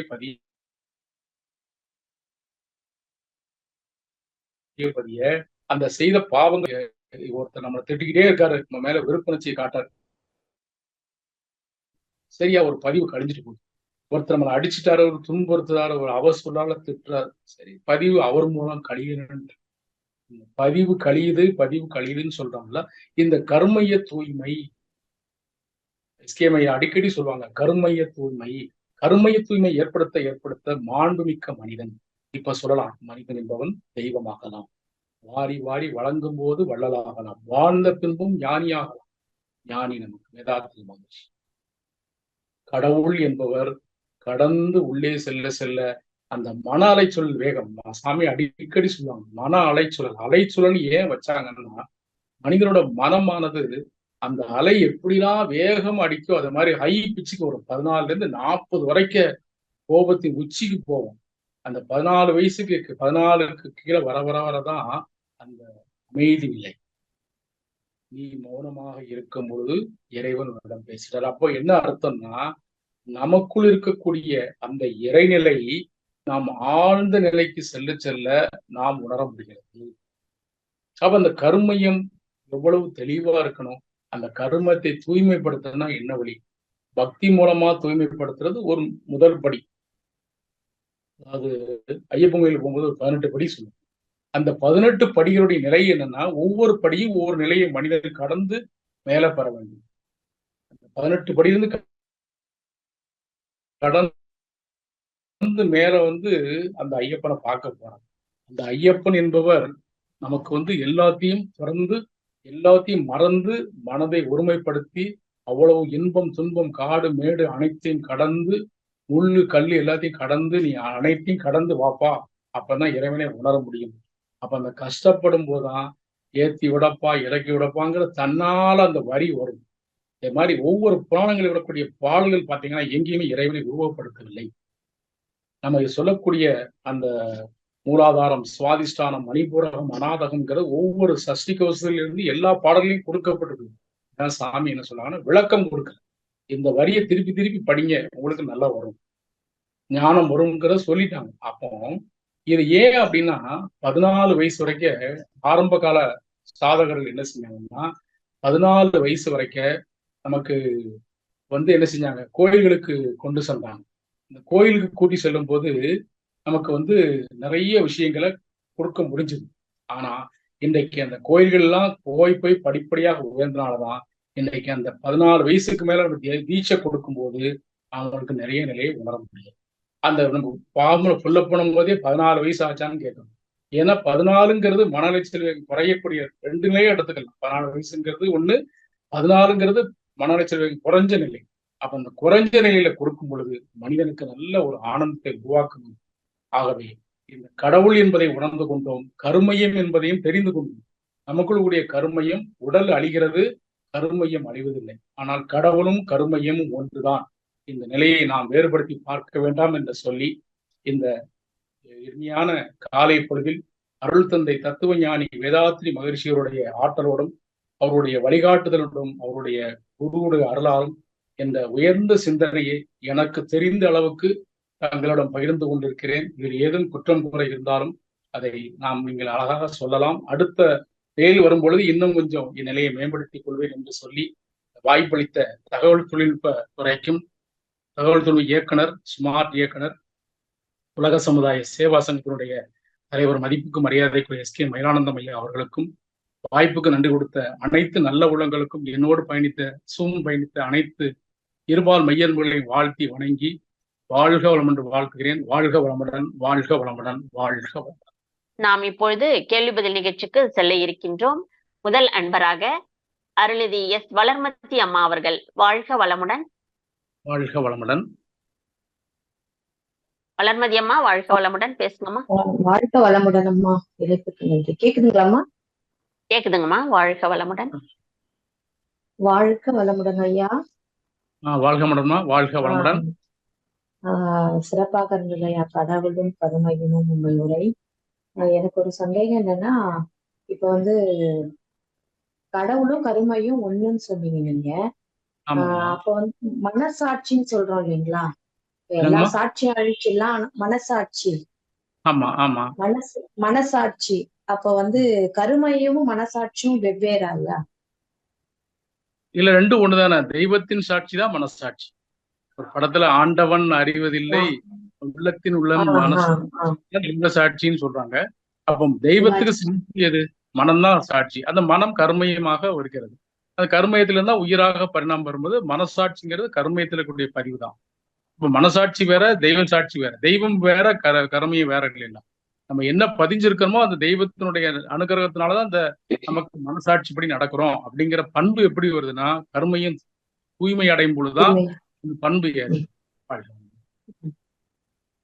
சரிங்க. அப்புறம் இரண்டாவது கேள்வி கேட்கலாங்களா ஐயா? சொல்லுங்கம்மா. இப்போ புறம் பேசுறது தவறு. அது நம்ம கருமையத்தை கலங்க பண்ணிடும் சொல்றாங்க இல்லைங்களா? அப்ப இப்போ இருக்கிறத பத்தி இன்னொருத்தவங்க கிட்ட அத பேசும்போதுமே நம்ம கருமையம் கலங்கம் அடையும் இல்லையா? அதாவது ஒருத்தர் பத்தி இன்னொருத்தருக்கு அவங்க கிட்ட அந்த கேரக்டர் இருக்கு, அதையே நம்ம ஏன் இவங்க இப்படி பண்றாங்க, நம்ம தப்பா சொல்லல, அந்த இருக்கிறதையே நம்ம பேசும்போது நம்ம கருமையும் கலங்கம் அடையுமா? அதாவது மகிழ்ச்சி ஒரே வார்த்தை சொல்றாங்க, யாரையும் திருத்ததுக்கு நம்ம பிறக்கல. அப்ப நம்ம என்னன்னா சுட்டி காட்டும் பொழுது அவர்களுக்கு துன்பம் தராம இருந்தா அதை பக்குவமா சொல்லலாம். இப்ப மனவளக்கலையில வராங்க அப்படிங்கும்போது அவங்களா தன்னிலையே உணர்ந்துக்கிட்டாங்க. அதான் அந்த அவங்க செய்யற பதிவு கழிஞ்சிருது. இப்ப நம்ம நேரடியா அதை அட்வைஸ்ன்னு பண்ணும்போது அவங்க கோபப்படும். நீங்க எனக்கு யாருக்கு அட்வைஸ் பண்றீங்க, நீங்க யாரு எனக்கு சொல்றதுக்குங்கிற ஒரு கருத்து அந்த கருமையத்துல அப்புறம் தான் கலங்கங்கள் உருவாகும். கருமைய தொடர் பாதிக்கும். 2 பேருடைய ஒத்த கருத்தும் ஏற்றுக்கொள்ளக்கூடிய பக்கம் எதிராளிக்கு இல்லைன்னா நம்ம சொல்ற சொல்லு துன்பமாக மாறிவிடும். ஆகவே நம்ம சொல்லக்கூடிய சொல்லு எப்படின்னா, வாழ்த்து அலையில அவங்க மாறணுங்கிற மனசோட நினைச்சுக்கிறோம். நேரடியா சில கருத்துக்களை சொல்லும் போது அவங்க ஏற்றுக்கொள்ள மாட்டாங்க. அப்ப அவங்க ஏற்றுக்கொள்ளக்கூடிய ஒரே இடம் நமது அறிவு திருக்கோயில்களும் தவ மையங்களும் தான். அதை உணர வச்சிடலாம். ஏற்றுக்கொள்வது என்பது வேறு, உணர வைக்கிறது வேறு. அப்ப உணர வைக்கன்னா அடிப்படை பயிற்சிகள் மூலமாக, தத்துவங்கள் மூலமாகவும், தற்சோதனைகள் மூலமாகவும் அவங்களுக்கு புரிய வச்சு இந்த தவறு தப்பு தான், செஞ்சது தப்பு அப்படிங்கிற தவறை திருத்துவதற்கு அவங்களே முயற்சி செஞ்சு அதை முயற்சி பண்ணுவாங்க. நேரடியா நம்ம களத்துல இறங்கும்போது பிளஸ் ஆகலாம், மைனஸ் ஆகலாம். இதான் உண்மை. வாழ்க வளமுடன். மிக்க நன்றி ஐயா. ரொம்ப சந்தோஷமா. வாழ்த்துக்கள். வாழ்க வளமுடன். நன்றி ஐயா. வாழ்க வளமுடன். வாழ்க வளமுடன். மிக்க நன்றிங்க ஐயா. அடுத்த அன்பராக உமையாள் அம்மா அவர்கள். வாழ்க வளமுடன்மா. ஆமா, வாழ்க வளமுடன்மா. வாய்ப்பு நன்றிமா ஐயா. வாழ்க வளமுடன் ஐயா. வாழ்க வளமுடன். வாழ்க வளமுடன் ஐயா. இப்ப கருமையத்துல பதிவுகள் இருக்கு, பாவ பதிவுகள் இருக்கு. அவங்க ஆமா. துன்பத்தை அனுபவிக்கிறாங்கன்னு வச்சுக்கோங்களேங்க ஐயா. அதை எப்படிங்க சரி. சரி செய்யலாம்? இப்போ தூக்கம் வரல, அந்த பிரச்சனைகள்லாம் இருக்கு, நோய் இதெல்லாம் இருக்கு அப்படின்னா ம். பதிவு இருக்கு அப்படின்னு சொல்றாங்க ஐயா. அப்ப அதை ஆமா. எப்படி நம்ம சரி பண்ணலாங்க ஐயா? இப்போ பக்தி மார்க்கத்துல என்ன செய்யறோம்? நமக்கு நோய் இருக்குன்னு என்ன செய்யறோம்? இந்த கோயில்ல போய் சாமியிட வேண்டிக்கிறோம். வேண்டிக்கிட்டு இந்த பரிகாரம் பண்ணோம். அப்ப இந்த ஒரு சாமி வந்து அந்த கோயில்ல போய் தீர்த்தத்தை நம்ம மேல எரிஞ்சாருன்னா நம்பிக்கையில அந்த நோய் குணமாயிட்டு ஒரு சந்தோஷமாயிருது. அப்போ உங்களுக்கு நாளையிலேருந்து நல்லா இப்படி செய்யுங்க, திருநாரை பூசிட்டு படுத்துங்க அப்படின்னு சொல்லி இந்த சாமியார் சொன்ன உடனே, கோயில் பூசாரி சொன்ன நம்பிக்கையோட வந்து அந்த தீர்த்தத்தை வாங்கி குடிச்சிட்டு திருநீரை பூசிட்டு வந்து படுத்துருவோம். அதே மாதிரி சர்ச்சிலேயோ மசூதியிலேயோ நம்ம கொடுக்கக்கூடிய அந்த பிரசாதம் அவருக்கு வந்து ஒரு ஓதி கொடுக்கும்போது நம்பிக்கையோட போகும்போது படுத்துருவோம். அதுதான் கர்மயத்துல ஞான மார்க்கத்துல தவநிலையில சாந்தி தவத்துல இருக்கிறோம். ரிலாக்ஸேஷன் பயிற்சி நமக்கு கொடுத்துருக்குறாங்க. சாந்தி தவம் பண்ணிட்டு குருவை ஆவாகனம் பண்ணிட்டு நம்ம நல்லா இருக்கிறோம். முதல்ல பாசிட்டிவா நினைக்கவே நமக்கு கர்மையும் தூய்மை அடைஞ்சு கொண்டே இருக்கிறோம். அப்ப நெகட்டிவ் தாட்ஸ் பூரா வெளியே போயிடும். அந்த பதிவு கழியுதுன்னா நெகட்டிவ் தாட்ஸ் வெளியே போயிடுச்சுனாலே கர்மையும் களங்கங்கள்லாம் போக்கிடும். அந்த கர்மையும் அந்த களங்கங்கள் போக்க போக்க மனித மனம் நல்ல தெய்வ நிலைக்கு உயர்ந்து விடும். அப்ப அந்த கர்மையும் கடவுள் நிலைக்கு உயர்த்தக்கூடிய தன்மை வந்துடும். அப்ப நம்ம சாந்தி தவம் பண்ணிட்டு இது நம்ம ரிலாக்ஸேஷன் பயிற்சியை பண்ணோம்னா ஆட்டோமேட்டிக்கா தூக்கம் வந்துட்டு போகுது. அப்ப துன்பத்தை தொடர்ந்து கழிய தானே செய்யுது. இதான் உண்மை. சரிங்க. மிக சிறப்புங்க, மகிழ்ச்சிங்க. வாழ்க வளம். வாழ்வுடமா நன்றிங்கம்மா. வாழ்க வளமுடன்மா. வாழ்க வளமுடன்மா. மிக்க நன்றிங்க ஐயா. வாழ்வுடன். அம்மா அவர்களை தொடர்ந்து லக்ஷ்மணன் காந்திமதி அவர்கள். வாழ்க வளமுடன். வாழ்க வளமுடன்மா. ஐயா வாழ்க வளமுடன். ரொம்ப சிறப்பா இருந்ததுங்க ஐயா. ஐயா எனக்கு ஒரு 3 கேள்விங்க ஐயா. அதாவது எப்படின்னா, இப்ப நம்ம சொல்றது இல்லையா, கருமையம், அறிவு, மனம் இதெல்லாமே ஒண்ணுதான்ங்கய்யா. அது ஒண்ணு. அப்புறம் அடுத்தது வந்து இப்ப நம்ம நம்மளுக்கு விவரம் தெரிஞ்சு நாட்கள்ல இருந்து இதுவரையுமே நம்ம எல்லாருக்கும் மற்றவங்களுக்கும் நல்ல விஷயங்கள் தான் செய்யறோம். இருந்தாலும் உடல்ல நோயோ இல்ல குடும்பங்கள்ல ஏதோ ஒரு சொத்து இதுலயோ ஏதோ ஒரு கஷ்டங்கள் வருது அப்படின்னா இதை எதனாலங்க ஐயா அந்த மாதிரி ஒரு இதை தவிர்த்துக்க முடியும்? அதுதான் சாமி சொன்னது. அந்த பிராரத்த கர்மம், சங்கீத கர்மம், ஆகாமிய கர்மம், இந்த முன்னோர்கள் செய்த பிறவி பயன் அந்த கருத்துடராக நம்மகிட்ட வந்துகிட்டே இருக்கு. இப்போ இந்த காலத்துல நம்ம நல்லது செஞ்சுட்டு இருக்கோம். அதாவது சொல்லுவாங்கல்ல, கடந்த காலம், நிகழ்காலம், எதிர்காலம். அப்ப அந்த முன்வேறு காலங்கள்ல முன்னோர்கள் செய்த கருத்துடரா தாய் வந்து செஞ்ச பாவ புண்ணியம்லாம் எப்படி புண்ணியம் நமக்கு செய்யறதோ அது நம்மளும் புண்ணியம் செய்யணும். ஆனா அவங்க முன்னோர்கள் செய்த பாவங்கள் கருத்துடராக வந்து கொண்டு இருக்கிறது. அந்த கருத்தொடர் உள்ளத்திலே நோய், உடலிலே நோய், உள்ளத்திலே கலங்கும், மனதிலே குழப்பம், வாழ்க்கையும் செய்யும். அப்ப நோய் வருவதற்குண்டான காரணம் 3 காரணம். நம்ம உணவுனால ஏற்படும் துன்பங்கள், உடல்ல ஏற்படக்கூடிய ரசாயன மாற்றங்கள், கருத்துடராக வந்த வினைப்பதிவுகள் நமக்கு வினைப்பதிவே தேகம் கண்டான்னு சாமி சொல்லுவாங்க. இந்த வினைப்பதிவே தேகம் கண்டாங்கிறது கருத்துடரா வந்த நோய் நம்ம கூட சேர்ந்துதான் வரும். அந்த பிறவி தொடர அறுக்கன்னா அந்த வினைப்பதிவு கழிக்கன்னா தவம், தற்சோதனை, அகத்தவம் செய்து அந்த கர்மைய தூய்மையை ஏற்படுத்தி விட்டால் நம்ம அந்த தொடர்லயே இந்த பதிவியை கழிச்சிடலாம், பதிவை கழிச்சிடலாம். அதான் உண்மை. வேறங்கய்யா? ஐயா இப்ப நீங்க சொன்னதுல ஒரு தாய் வயிற்றுல 2 குழந்தைங்க பிறக்குறாங்க. அது ஒரு குழந்தை வந்து வேலைக்கு போறது எல்லாம் செய்யறாங்க, குடும்பத்துக்காக பண்றாங்க, பண்ணியும் அவங்களுக்கு வந்து உடல்ல நோயும் மனசுல கஷ்டங்கள் அந்த மாதிரி இருக்குது. இன்னொருத்தர் வந்து வீட்டோட இருக்காரு, வேலைக்கு ஒன்றும் இது பண்ணல, ஆனா பட் அவருக்கு உடல்ல நோய் இல்லையும் மற்ற எந்த ஒரு இதுவும் இல்லாம ஹாப்பியா தான் வீட்டோட இருக்கிறப்ப இருக்கிறாரு. இப்ப இந்த டிஃபரன்ஸ் ஆஃப் இது எப்படிங்கய்யா அது அவங்களுக்கு அந்த குழந்தைங்களுக்கு வருது?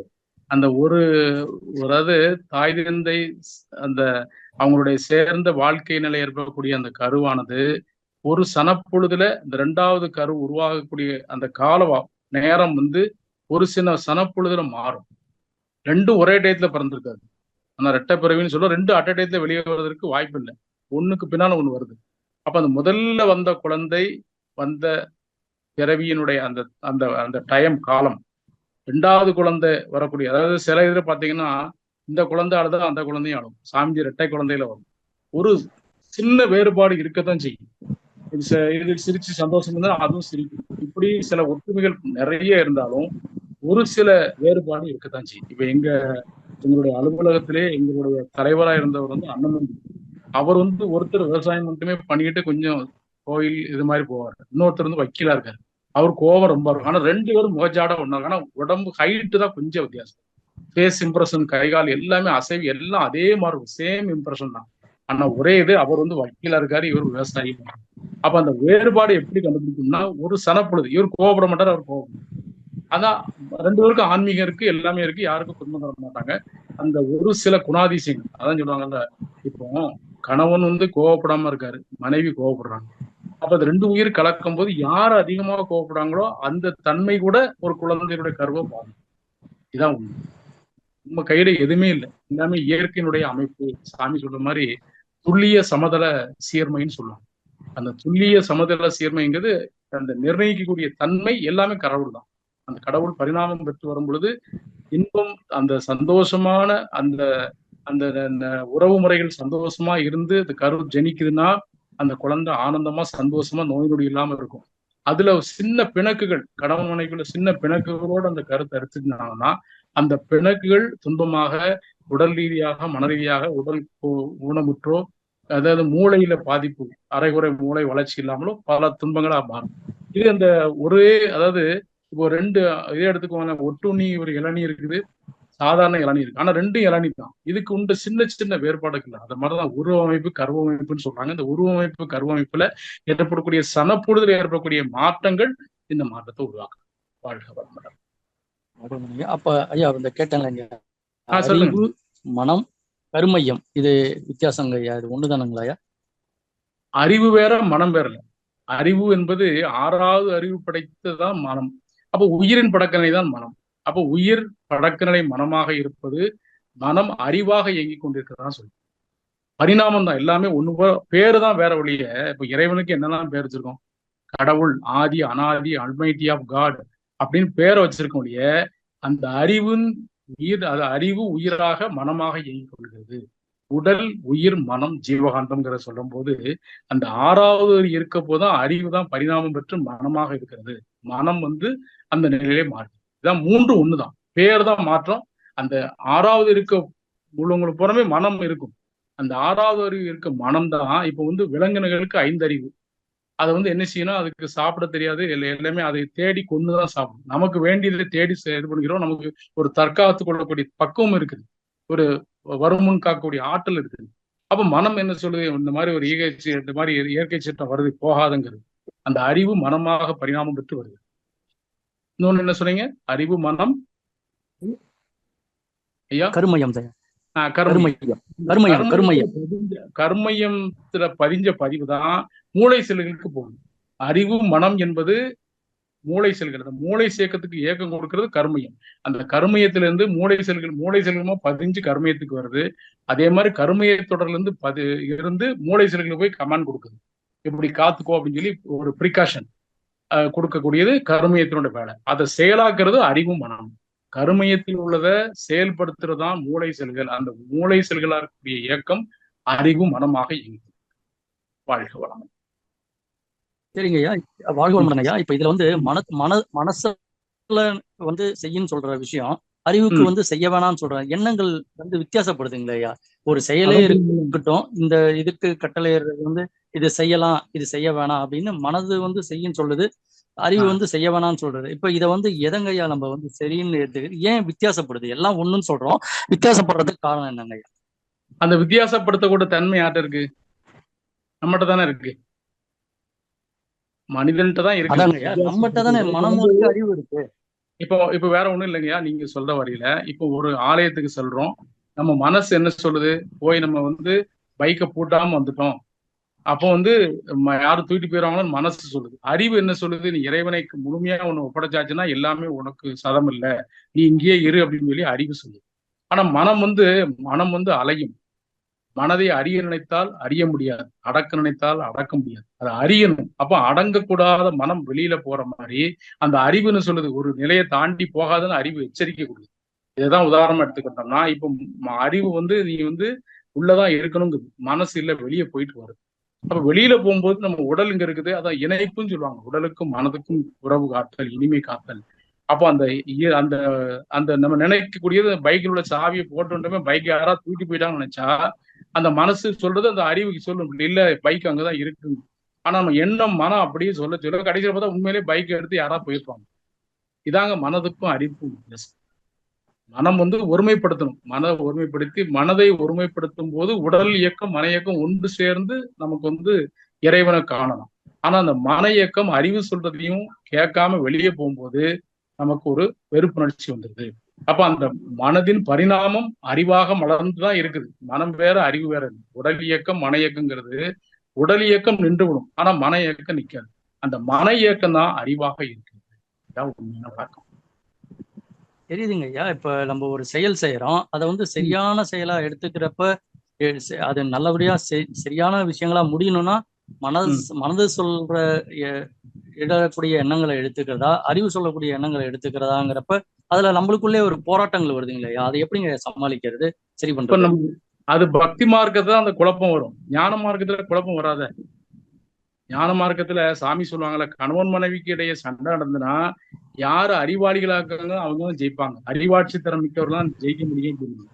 அப்போ மனதை பக்குவப்படுத்தி அறிவு நிலைக்கு உயர்த்தியாச்சு. அப்போ அந்த அறிவு நிலையும் மனநிலையும் ஒருமைப்படுத்தி தியான நிலையில் இருக்கும்போது நம்ம முடிவு தெரிஞ்சிடும். இப்போ ஒண்ணு இல்லைங்க, ட்ரெயின் தண்டவாளத்தை போகுது, தண்டவாளத்தை வரக்கூடிய ட்ரெயின் ட்ராக் முடிஞ்சு நம்ம கிராஸ் பண்ணக்கூடாதுன்னு மனம் சொல்லுது, அறிவு சொல்லுது. ஆனா மனம் சொல்லுது சரி ட்ரெயின் போயிடலாம் அப்படிங்கிற உத்வேகத்துல ட்ரெயினை கடக்கிறோம், அடிபட்டுடும். அப்ப இது என்னன்னா ரெண்டு போராட்டம் நம்ம முடிவெடுக்கிறது யாரு? இந்த மனதை ஒருமைப்படுத்தக்கூடிய பக்குவம் தியானத்துல உயர்ந்து, அதாவது அந்த மன அலைச்சல் வேகம் ஆல்பா அந்த 14 குறைஞ்சு குறைஞ்சு வரும்போது ஒரு தீர்க்கமான முடிவு எடுத்துடலாம். அறிவு சொல்றதை கேட்கக்கூடிய பக்குவம் வந்துடும். மனம் சொன்னாலும் இல்லப்பா நீ செய்யறது தப்புங்கிறத அந்த எச்சரிக்கை கொடுத்து மனசும் அறிவும் சொல்லக்கூடிய பக்குவம் அகத்தாய்வு பண்ண பண்ண பண்ண வந்துடும்.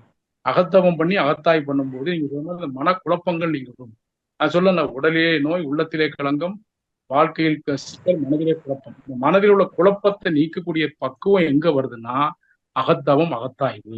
அப்ப தற்சோதனை திருப்பி திருப்பி பண்ணோம்னா நமக்கு அந்த பக்குவம் வந்துடும். உடனே எல்லாத்தையுமே சரிப்படுத்த சிஸ்டம் எடுத்தோடனே அப்படி கம்ப்யூட்டர்ல போய் ரைஸ் பண்ணி அப்படி பென்ட்ரைவ்ல போட்டு புதுப்பிக்க முடியாது. இது அதங்க இது இயற்கை அறிவு, இது செயற்கை அறிவு. அந்த இயற்கை அறிவை படிப்படியாக பக்குவப்படுத்தி இப்படிதான் வரும், இது நல்லது இது கெட்டதுன்னு நம்ம உணர்ந்து உணர்ந்து உணர்ந்து படிப்படியாக தான் வரணும். எதையுமே உடனே சரி பண்ண முடியாது. நீங்க சொல்ற மாதிரி எல்லாருக்கும் கஷ்டமும் வரும் நஷ்டமும் வரும், வாழ்க்கையில பலதையும் கடந்துதான் வரணும். அப்போ அந்த நிலையம் சொன்னாலும் வாழ்க்கையில அனுபவிக்கும் போது அதை பக்குவப்படுத்தி படிப்படியாக அந்த மாற்றங்கள் ஏற்படும். வேற எதுவும் சந்தேகம் இருக்குங்கய்யா? நன்றிங்க, ரொம்ப நன்றிங்க. வாழ்க வளமுடன் ஐயா. வாழ்க வளமுடன். வாழ்க வளமுடன். மிக சிறப்பான விளக்கம் ஐயா. வாழ்க வளமுடன் ஐயா. நன்றிங்க ஐயா. அடுத்த அன்பராக தயாளன் பூங்கொடி அவர்கள், வாழ்க வளமுடன். அம்மா வாழ்க வளமுடன்.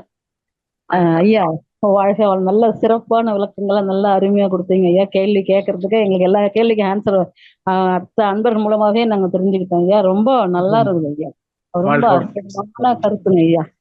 அதை கேட்க கேட்க ரொம்ப இன்பமா இருக்குது. அதாவது கடவுளும் கருமையும் இதைதான் ஐயா எப்படி சொல்ல போறாதுல நாங்க காலையில இருந்து அந்த டைம்ல இருந்து 1 மணி 11 மணில இருந்து அதை கேட்டுட்டு இருக்கும்போது ஐயோ இந்த அளவு ரொம்ப அருமைங்க ஐயா. இப்ப ஐயா கேட்டாரு பாருங்க, அறிவு வேலை செய்யுமா மனம் வேலை செய்யும், செயலுக்கு ஏற்றத்தானே ஐயா நம்ம அறிவு மனம் வேலை செய்யுது. இப்போ அந்த அறிவு வேலை செய்யுதுன்னா அங்க இருக்கிற செயல் என்ன செயல்ன்றது நம்ம தெரிஞ்சுக்கிட்டு அதுக்கேத்த மனமும் வேலை செய்யுது, அறிவும் வேலை செய்யுது. இது வேணாவா வேணாம், அது வேணும்னா வேணும். அப்ப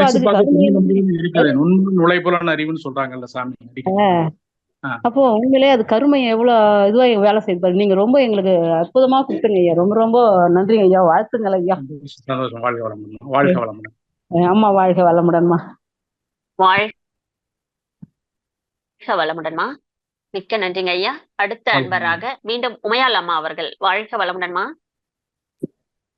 வாய்ப்புக்கு நன்றிமா. வாழ்க வளமுடன்மா ஐயா. வாழ்க வளமுடன் ஐயா. வாழ்க வளமுடன்மா. வாழ்க வளமுடன் ஐயா. இப்போ இந்த கேள்வி பதில் நிகழ்ச்சியில இந்த ரெட்டை குழந்தைகள் இந்த கோபம் வருது அப்படின்னு சொன்னீங்களாங்க, அது எனக்கு கொஞ்சம் புரியுதுங்க. அது எந்த குழந்தைக்கு போகுது அப்படின்னு தாய் தகப்பன் இருவருக்கும் அந்த குணத்துல அப்படின்னு சொன்னீங்களா எங்கய்யா? சொல்லுங்கம்மா, இன்னொரு சொல்லுங்க. இந்த கோபம் இப்போ அம்மா அப்பா இருவர்ல கோபம் இருக்கு அப்படின்னா குழந்தைக்கு போகுது அப்படின்னு சொல்லும்போது சொன்னீங்க, அது எனக்கு கொஞ்சம் புரியுதுங்கய்யா. அதாவதுமா இப்போ இப்போ 2 கருத்தொடர், 2 ஆமாங்க. உயிர், இந்த 2 உயிர் கலந்த கலப்பு தான் நம்ம பிறந்திருக்கோம். இப்போ ஒரு தாய் சாத்வீகமாக அமைதியா அன்பும் கருணையுமாக இருக்காங்க. ஆனா தகப்பனார் ரொம்ப கோபக்காரரா இருக்காரு. அப்ப 2 சேர்ந்தானே அதிகமா நமக்கு அந்த 2 பேரோட பதிவு சேர்ந்தா நமக்கு ஒரு குழந்தையா பிறகு. இப்போ இதுல ரொம்ப அதிகமாக கணவன் ஆண்கள் கோபமா இருந்தாலோ, பெண்கள் கோபமா இருந்தாலோ, அந்த பிறக்கக்கூடிய குழந்தை ரொம்ப முரட்டுத்தனமா இருக்கும். இதுதான் உண்மை. கோபக்காரரா இருக்கும். இது பார்த்தாலே தெரிஞ்சுக்கலாம். சிறு வயசுலயே ரொம்ப கோபமா வாய்கள் அதிகமா வார்த்தைகள் ரொம்ப வித்தியாசமா பேசுவாங்க. அந்த குழந்தைய பார்த்தாலே தெரிஞ்சுக்கலாம். என்னப்பா அப்பா அம்மாவோட மோசமா பேசானே இந்த பையன் அப்படின்னு. அப்ப எப்படி ஒரு ஜட்ஜ் பண்ண முடியுதுன்னா, அவங்க அப்பா ரொம்ப வாய் பேசுவாரு. அசிங்கமான வார்த்தைகளை திட்டுவாரு, கோவப்படுவாரு, எல்லாத்தையும் அடிக்க துன்புறுத்த இருப்பாரு. ஆனா அந்த அம்மாவோட கருமையத்தில் உள்ள பதிவு ரொம்ப கம்மியா இருக்கும். அப்ப இவரோட பதிவு அதிகமா இருக்கனால அந்த பதிவோட தாக்கம் அந்த குழந்தைக்கு கோபமா உருவெடுத்து ஒரு ஜனித்து வரும்போது அந்த குழந்தை கோபமாவே இருக்கு. அப்ப யாரோட ஆதிக்கம் அதிகமா இருக்கோ அது இந்த குழந்தைகளாக வருகிறது. வினைப்பயனை தேகம் கண்டாயின மாதிரி நம்மளுடைய வினைப்பயன் பதிவு குழந்தையாக வருகிறது. நம்ம செஞ்ச பாவ புண்ணியம் பிறவி தொடராக வந்திருக்குது. இதே நல்ல ஒரு ஆன்மீகவாதியாக சந்தோஷமா அந்த ஆண்கள் இருந்தாருன்னா அந்த குழந்தை பக்தி மார்க்கத்துல கருவிலே திருவுடையார்னு சொன்னா கருவிலே திருவுடையார் அந்த ஞான குழந்தையா கோவமே வராது. வாழ்க வளமுடன். இந்த தம்பதிக்கு 2-3 குழந்தைகள் வரும்போது நல்ல பதிவு, அந்த வினைப்பயன் கம்மியா இருந்ததுன்னா அம்மாவுடைய பதிவுகள் செயல் விளைவு அதாவது அந்த டயத்துல ஜனிக்கக்கூடியது. அப்ப அந்த செயல் விளைவு மாற்றங்கள்ல அதுக்கப்புறம் உண்டான கரு உருவாகும் போது அவர் மாறி இருக்கலாம். அவர் மாறி நல்ல ஒரு ஆன்மீகவாதியாகவோ நல்லவங்களா மாறும்போது இந்த அம்மாவும் சமமா இருந்தாங்கன்னா அந்த குழந்தை நல்லா இருக்கும். 3 குழந்தை 5 விரலும் ஒண்ணு போல இல்ல, 5 விரலும் ஒண்ணு போல இல்லை. அதே மாதிரி பிறக்கக்கூடிய குழந்தை இப்ப சில குழந்தைகள் பெரிய குழந்தை கோபமா இருக்கும், ரொம்ப கோவப்படும், ஆக்டிவா இருக்கும், ரொம்ப சுறுசுறுப்பா இருக்கும். சின்ன குழந்தை கொஞ்சம் இதா இருக்கும், ஆனா ரொம்ப புத்திசாலியா இருக்கும். அதாவது வேகம் விவேகம்னு 2ஆ பிடிக்கலாம். வேகம் விவேகம் சேர்ந்து வர்றது ரொம்ப அந்த கருமையத்தில் வரக்கூடிய பதிவு ரொம்ப அபூர்வம். ஆனால் வேகமா இருக்க குழந்தை ஒரு சில குழந்தை இருக்கும், ஆனா 2 சேர்ந்தது ஒரு குழந்தையா இருக்கும். சிலது விவேகம் மட்டும் இருக்கும். அப்ப அந்தந்த செயல் விளைவு ஒரு தருணத்தில் இருக்கக்கூடிய காலம், இடம், அந்த செயல் விளைவு, அந்த சீரோச நிலைகள், சூழ்நிலைகள், சந்தர்ப்பங்கள், அந்த அவருடைய அதான் சொல்லுவாங்களா, அதை சொல்லும்போது சொல்லுவாங்கல்ல, சாந்தி முகூர்த்தம் குறிக்கும் போதே எதுக்காக முன்னோர்கள் கொடுத்தாங்கன்னா அந்த தருணத்துல ஜனிக்கக்கூடிய குழந்தை நல்லதா இருக்கணும், அது 16 வகையான செல்வங்கள் பெற்ற மாதிரி அந்த குழந்தை எல்லா ஞானமும் பெறணும் அப்படிங்கிறத அந்த டயத்தை குறிக்கிறாங்க. அதே போல ஒவ்வொரு நிகழ்வின் போதும் அந்த 2 உயிர் கலப்பினங்கள் ஏற்படும் பொழுது ஏற்றக்கூடிய மாற்றங்கள், சந்தர்ப்பம், சூழ்நிலை, அந்த கருமையத்தினுடைய திணிவு, செயல் விளைவு எல்லாம் சேர்ந்துதான் இந்த பிறவி தொடருடைய பதிவு கூடுதோ குறைவு. பிறவி தொடர்ல பதிவு கழிஞ்சிருக்குன்னா அவருடைய பதிவு தொடர் கழிஞ்சு நல்லது செஞ்சிருக்கான்னு நல்லது அடுத்த குழந்தை கொஞ்சம் நல்ல குழந்தையா வந்து. இதுதான் அந்த வேறுபாடுங்கிறது. அதான் மனிதர்கள் வேறுபாடுன்னு சாமி சொல்லுவாங்க. இதுதான் உண்மை. மனிதர்கள் வேறுபாடுல இது அந்த தத்துவத்தை அருமையா எழுதியிருப்பாங்க. வாழ்க வளமுடன். மிக சிறப்புங்க. நன்றிங்க. சந்தோஷமா. நன்றிங்க அம்மா. வாழ்க வளமுடன் அம்மா. நன்றிங்க ஐயா. அடுத்த அன்பராக ராணி மேரி அவர்கள். வாழ்க வளமுடன். வாழ்க வளமுடன் அம்மா. வாழ்க வளமுடன் ஐயா. ஐயா, வாழ்க வளமுடன். உங்க வாய்ஸ் பிரேக் ஆகுதுங்கம்மா. வாழ்க வளமுடன். ஆடியோ ரொம்ப சவுண்ட் இல்லாம இருக்கு. கேக்குதுங்களா? கேக்குதுமா. வாழ்க வளமுடன் ஐயா.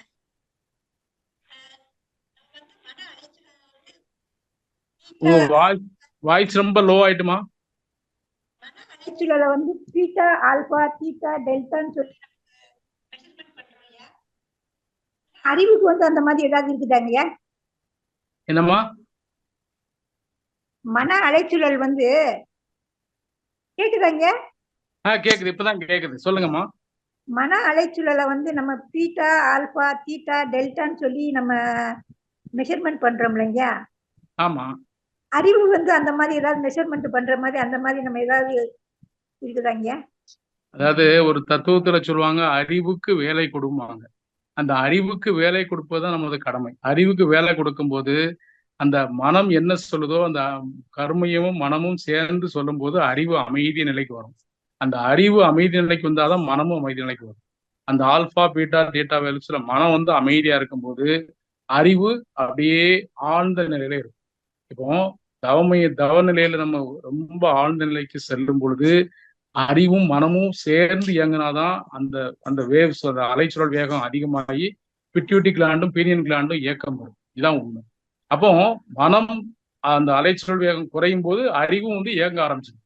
அந்த பக்குவம் வந்து அதுக்கு சேர்ந்துதான் போகும். ஏன்னா கர்மையம், மனம், மூளை, அந்த அந்த அறிவுங்கிறது இது மூணுலையுமே கலந்து வந்துடும். அதனால ஒன்றோட ஒன்று கருத்தொடராக சேர்ந்திருக்கனால அது நிறைவா ஒரு மாற்றத்தை உருவாக்கும். இதுதான் உண்மை. அறிவுக்குன்னு தனியா வந்து நம்ம அழைச்சிடும். மனம்தான் அறிவாக பரிணாமித்து இருக்கிறது 6வது அறிவு.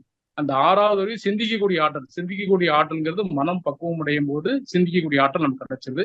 அப்போ அந்த அலைச்சல் வேகம் குறையும் பொழுது அந்த அறிவும் குறைஞ்சு பக்குவம் சிந்திக்கக்கூடிய ஆற்றல் அதிகமாகும். வாழ்க வளமுடன். வாழ்க வளமுடன் ஐயா. வாழ்க வளமுடன்.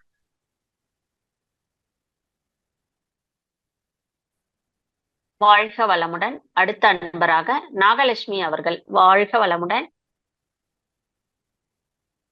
வாழ்க வளமுடன் அம்மா.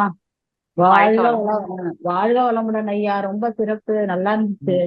மனசுக்கு ரொம்ப நிம்மதியா இருந்தது ஐயா. அந்த கருமையத்துல உள்ள பதிவுகள் போச்சுன்னு நம்ம எப்ப தெரிஞ்சுக்க முடியும் ஐயா? என்னம்மா? கருமையத்துல உள்ள பதிவுகள்ல நமக்கு தேவையில்லாத பதிவுகளு, நம்ம எண்ண பதிவுகள் இப்ப நம்ம நல்ல எண்ணமா போட்டுக்கிட்டு வரோம்.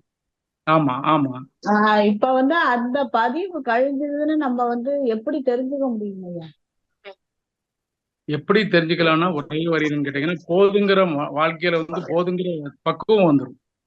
இன்னும் வேணும் வேணும் தேடல் இருக்காது. இவ்வளவு பொருள் வேணும், அவ்வளவு யார்கிட்டயே கேட்டோம்னா ஓடிய நம்ம பிள்ளைக்கு பாத்துக்கலாம், நமக்கு சம்பாத்தியம் போதும், பொருள் போதும், உடல் ஆரோக்கியத்துடன் நீண்ட ஆயுசோட இருக்கணும், பிறருக்கு உதவி செய்யணும் அப்படிங்கிற வார்த்தைகள் தன்னாரியாம வரும்போது அந்த பதிவு கழிஞ்சிட்டு நம்ம பக்குவம் அடைஞ்சிட்டோம் அப்படிங்கிறத உணர்ந்துக்கலாம். அது இன்னும் வேணும் வேணுங்கிறது தான் தேடல். நான் சொன்ன தேடல் தெளிவு வந்து ஆன்மீக தேடலா இருந்தா அது சரிதானங்க ஐயா. மத்தபடி நம்ம பொருள் அதெல்லாம் எதுவும் நம்ம தேவையில்லை, நமக்கு அதெல்லாம் பத்தி நினைக்கிறது கிடையாது. ஆன்மீகத்துல கொஞ்சம் தேடல் இருக்கும்போது அது நல்லது தானே.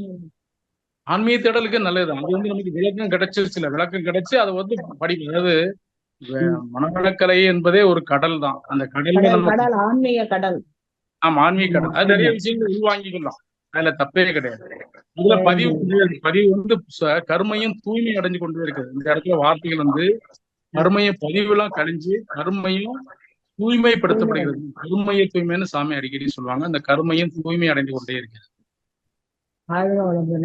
அப்புறம் இன்னொன்னு வந்து இப்ப வந்து பாட்டி வந்து அப்பா அம்மா 2 பேரும் ஆன்மீகத்துல இல்ல, பாதி எல்லாரும் 4 அகத்தாய்வு மட்டும் எடுத்துட்டு காயகல்பம் எடுத்துட்டு எதுவுமே அவங்க எல்லாம் செய்யறது இல்லைங்க ஐயா. அந்த பேரன் வந்து உணர்ச்சி வயப்பட்ட நிலையில அவங்க வந்து தாம்பத்திய உறவுன்றா, அந்த புள்ள மட்டும் ரொம்ப கோபக்காரனா இருக்கிறான். அதாவது நம்ம எதுவுமே பேசக்கூடாது, எது சொன்னாலுமே சண்டைதான், வாயை திறக்க முடியல. அது ஒண்ணு. 2வது வந்து அந்த பேத்தி ஒண்ணு இருக்குது. நான் வந்து பாட்டி, பேத்தி இருக்குது. பேத்தி வந்து எது சொன்னாலும் காயகல்பம் பண்ணுது, எக்ஸசைஸ் பண்ணுது, எல்லாமே செய்யுது. அது எப்படிங்க ஐயா? அதாவதுமா வயதுக்கும் இதுக்கும் வந்து என்னன்னு கேட்டீங்கன்னா, இப்போ நம்ம உறவு முறைகள்ல சில விஷயங்களை சொல்லும் போது ஏத்துக்கிட மாட்டாங்க. அதே நேரம் ஒரு தவமயத்துல ஒரு பேராசிரியர் சொன்னா ஏத்துக்கிடுவாங்க.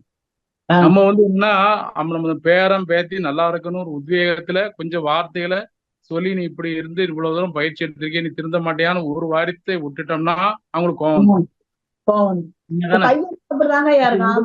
எல்லாம் 4 அகத்தாய்வு எடுத்து பிரம்மஞானத்துக்கும் போக மாட்டேங்கிறான். கிட்டத்தட்ட ஒரு 15 வருஷம் ஆச்சுங்க ஐயா. நானும் சொல்லிக்கிட்டேதான் இருக்கிறேன். +2 படிக்கும் போது எல்லாமே எடுத்தான். நான் இப்ப எதுவுமே நம்ம வந்து வரமாட்டேங்குது. ஆனா வாழ்த்து தானங்க ஐயா, அதுக்கு வேற வழி இல்லைல்ல. வாழ்த்து கொடுத்துக்கிட்டே இருங்க. அதே மாதிரி என்ன செய்யணும், அவங்க நண்பர்கள் யாராவது மூலமாக மந்தங்கள்ல சேர்த்து விடும் போது இந்த பையங்களை அப்படியே அந்த நண்பர்கள் மூலமா சேர்த்து உள்ள கூட்டுவோம், கௌமயத்துக்குள்ள வாழ்த்து கொடுப்போம். வாழ்த்து அலையில தான் மாறுவாங்க கண்டிப்பா. சில நேரம் ஆனா சிறப்பா வந்துருவாங்க. வந்துருவாங்க இல்லையா? வாழ்க வளமுடன் ஐயா. நிறைய நினைப்போம், நேர்மறையா நம்ம எதிர்மறையா நினைக்க வேண்டாம், நேர்மறையாவே நினைப்போம். நேர்மறையாக இருந்து வாழ்த்துக்கள் மட்டும் கொடுத்தா போறோம் இல்லையா? கண்டிப்பா வாழ்த்து. சரிங்க, வாழ்க வளமுடன். ரொம்ப நன்றிங்க ஐயா. வாழ்க வளமுடன். மனசு திருப்தியா இருக்கு. வாழ்க வளமுடன் ஐயா. நம் கடமை அறவாழ்வின் நாட்டத்தே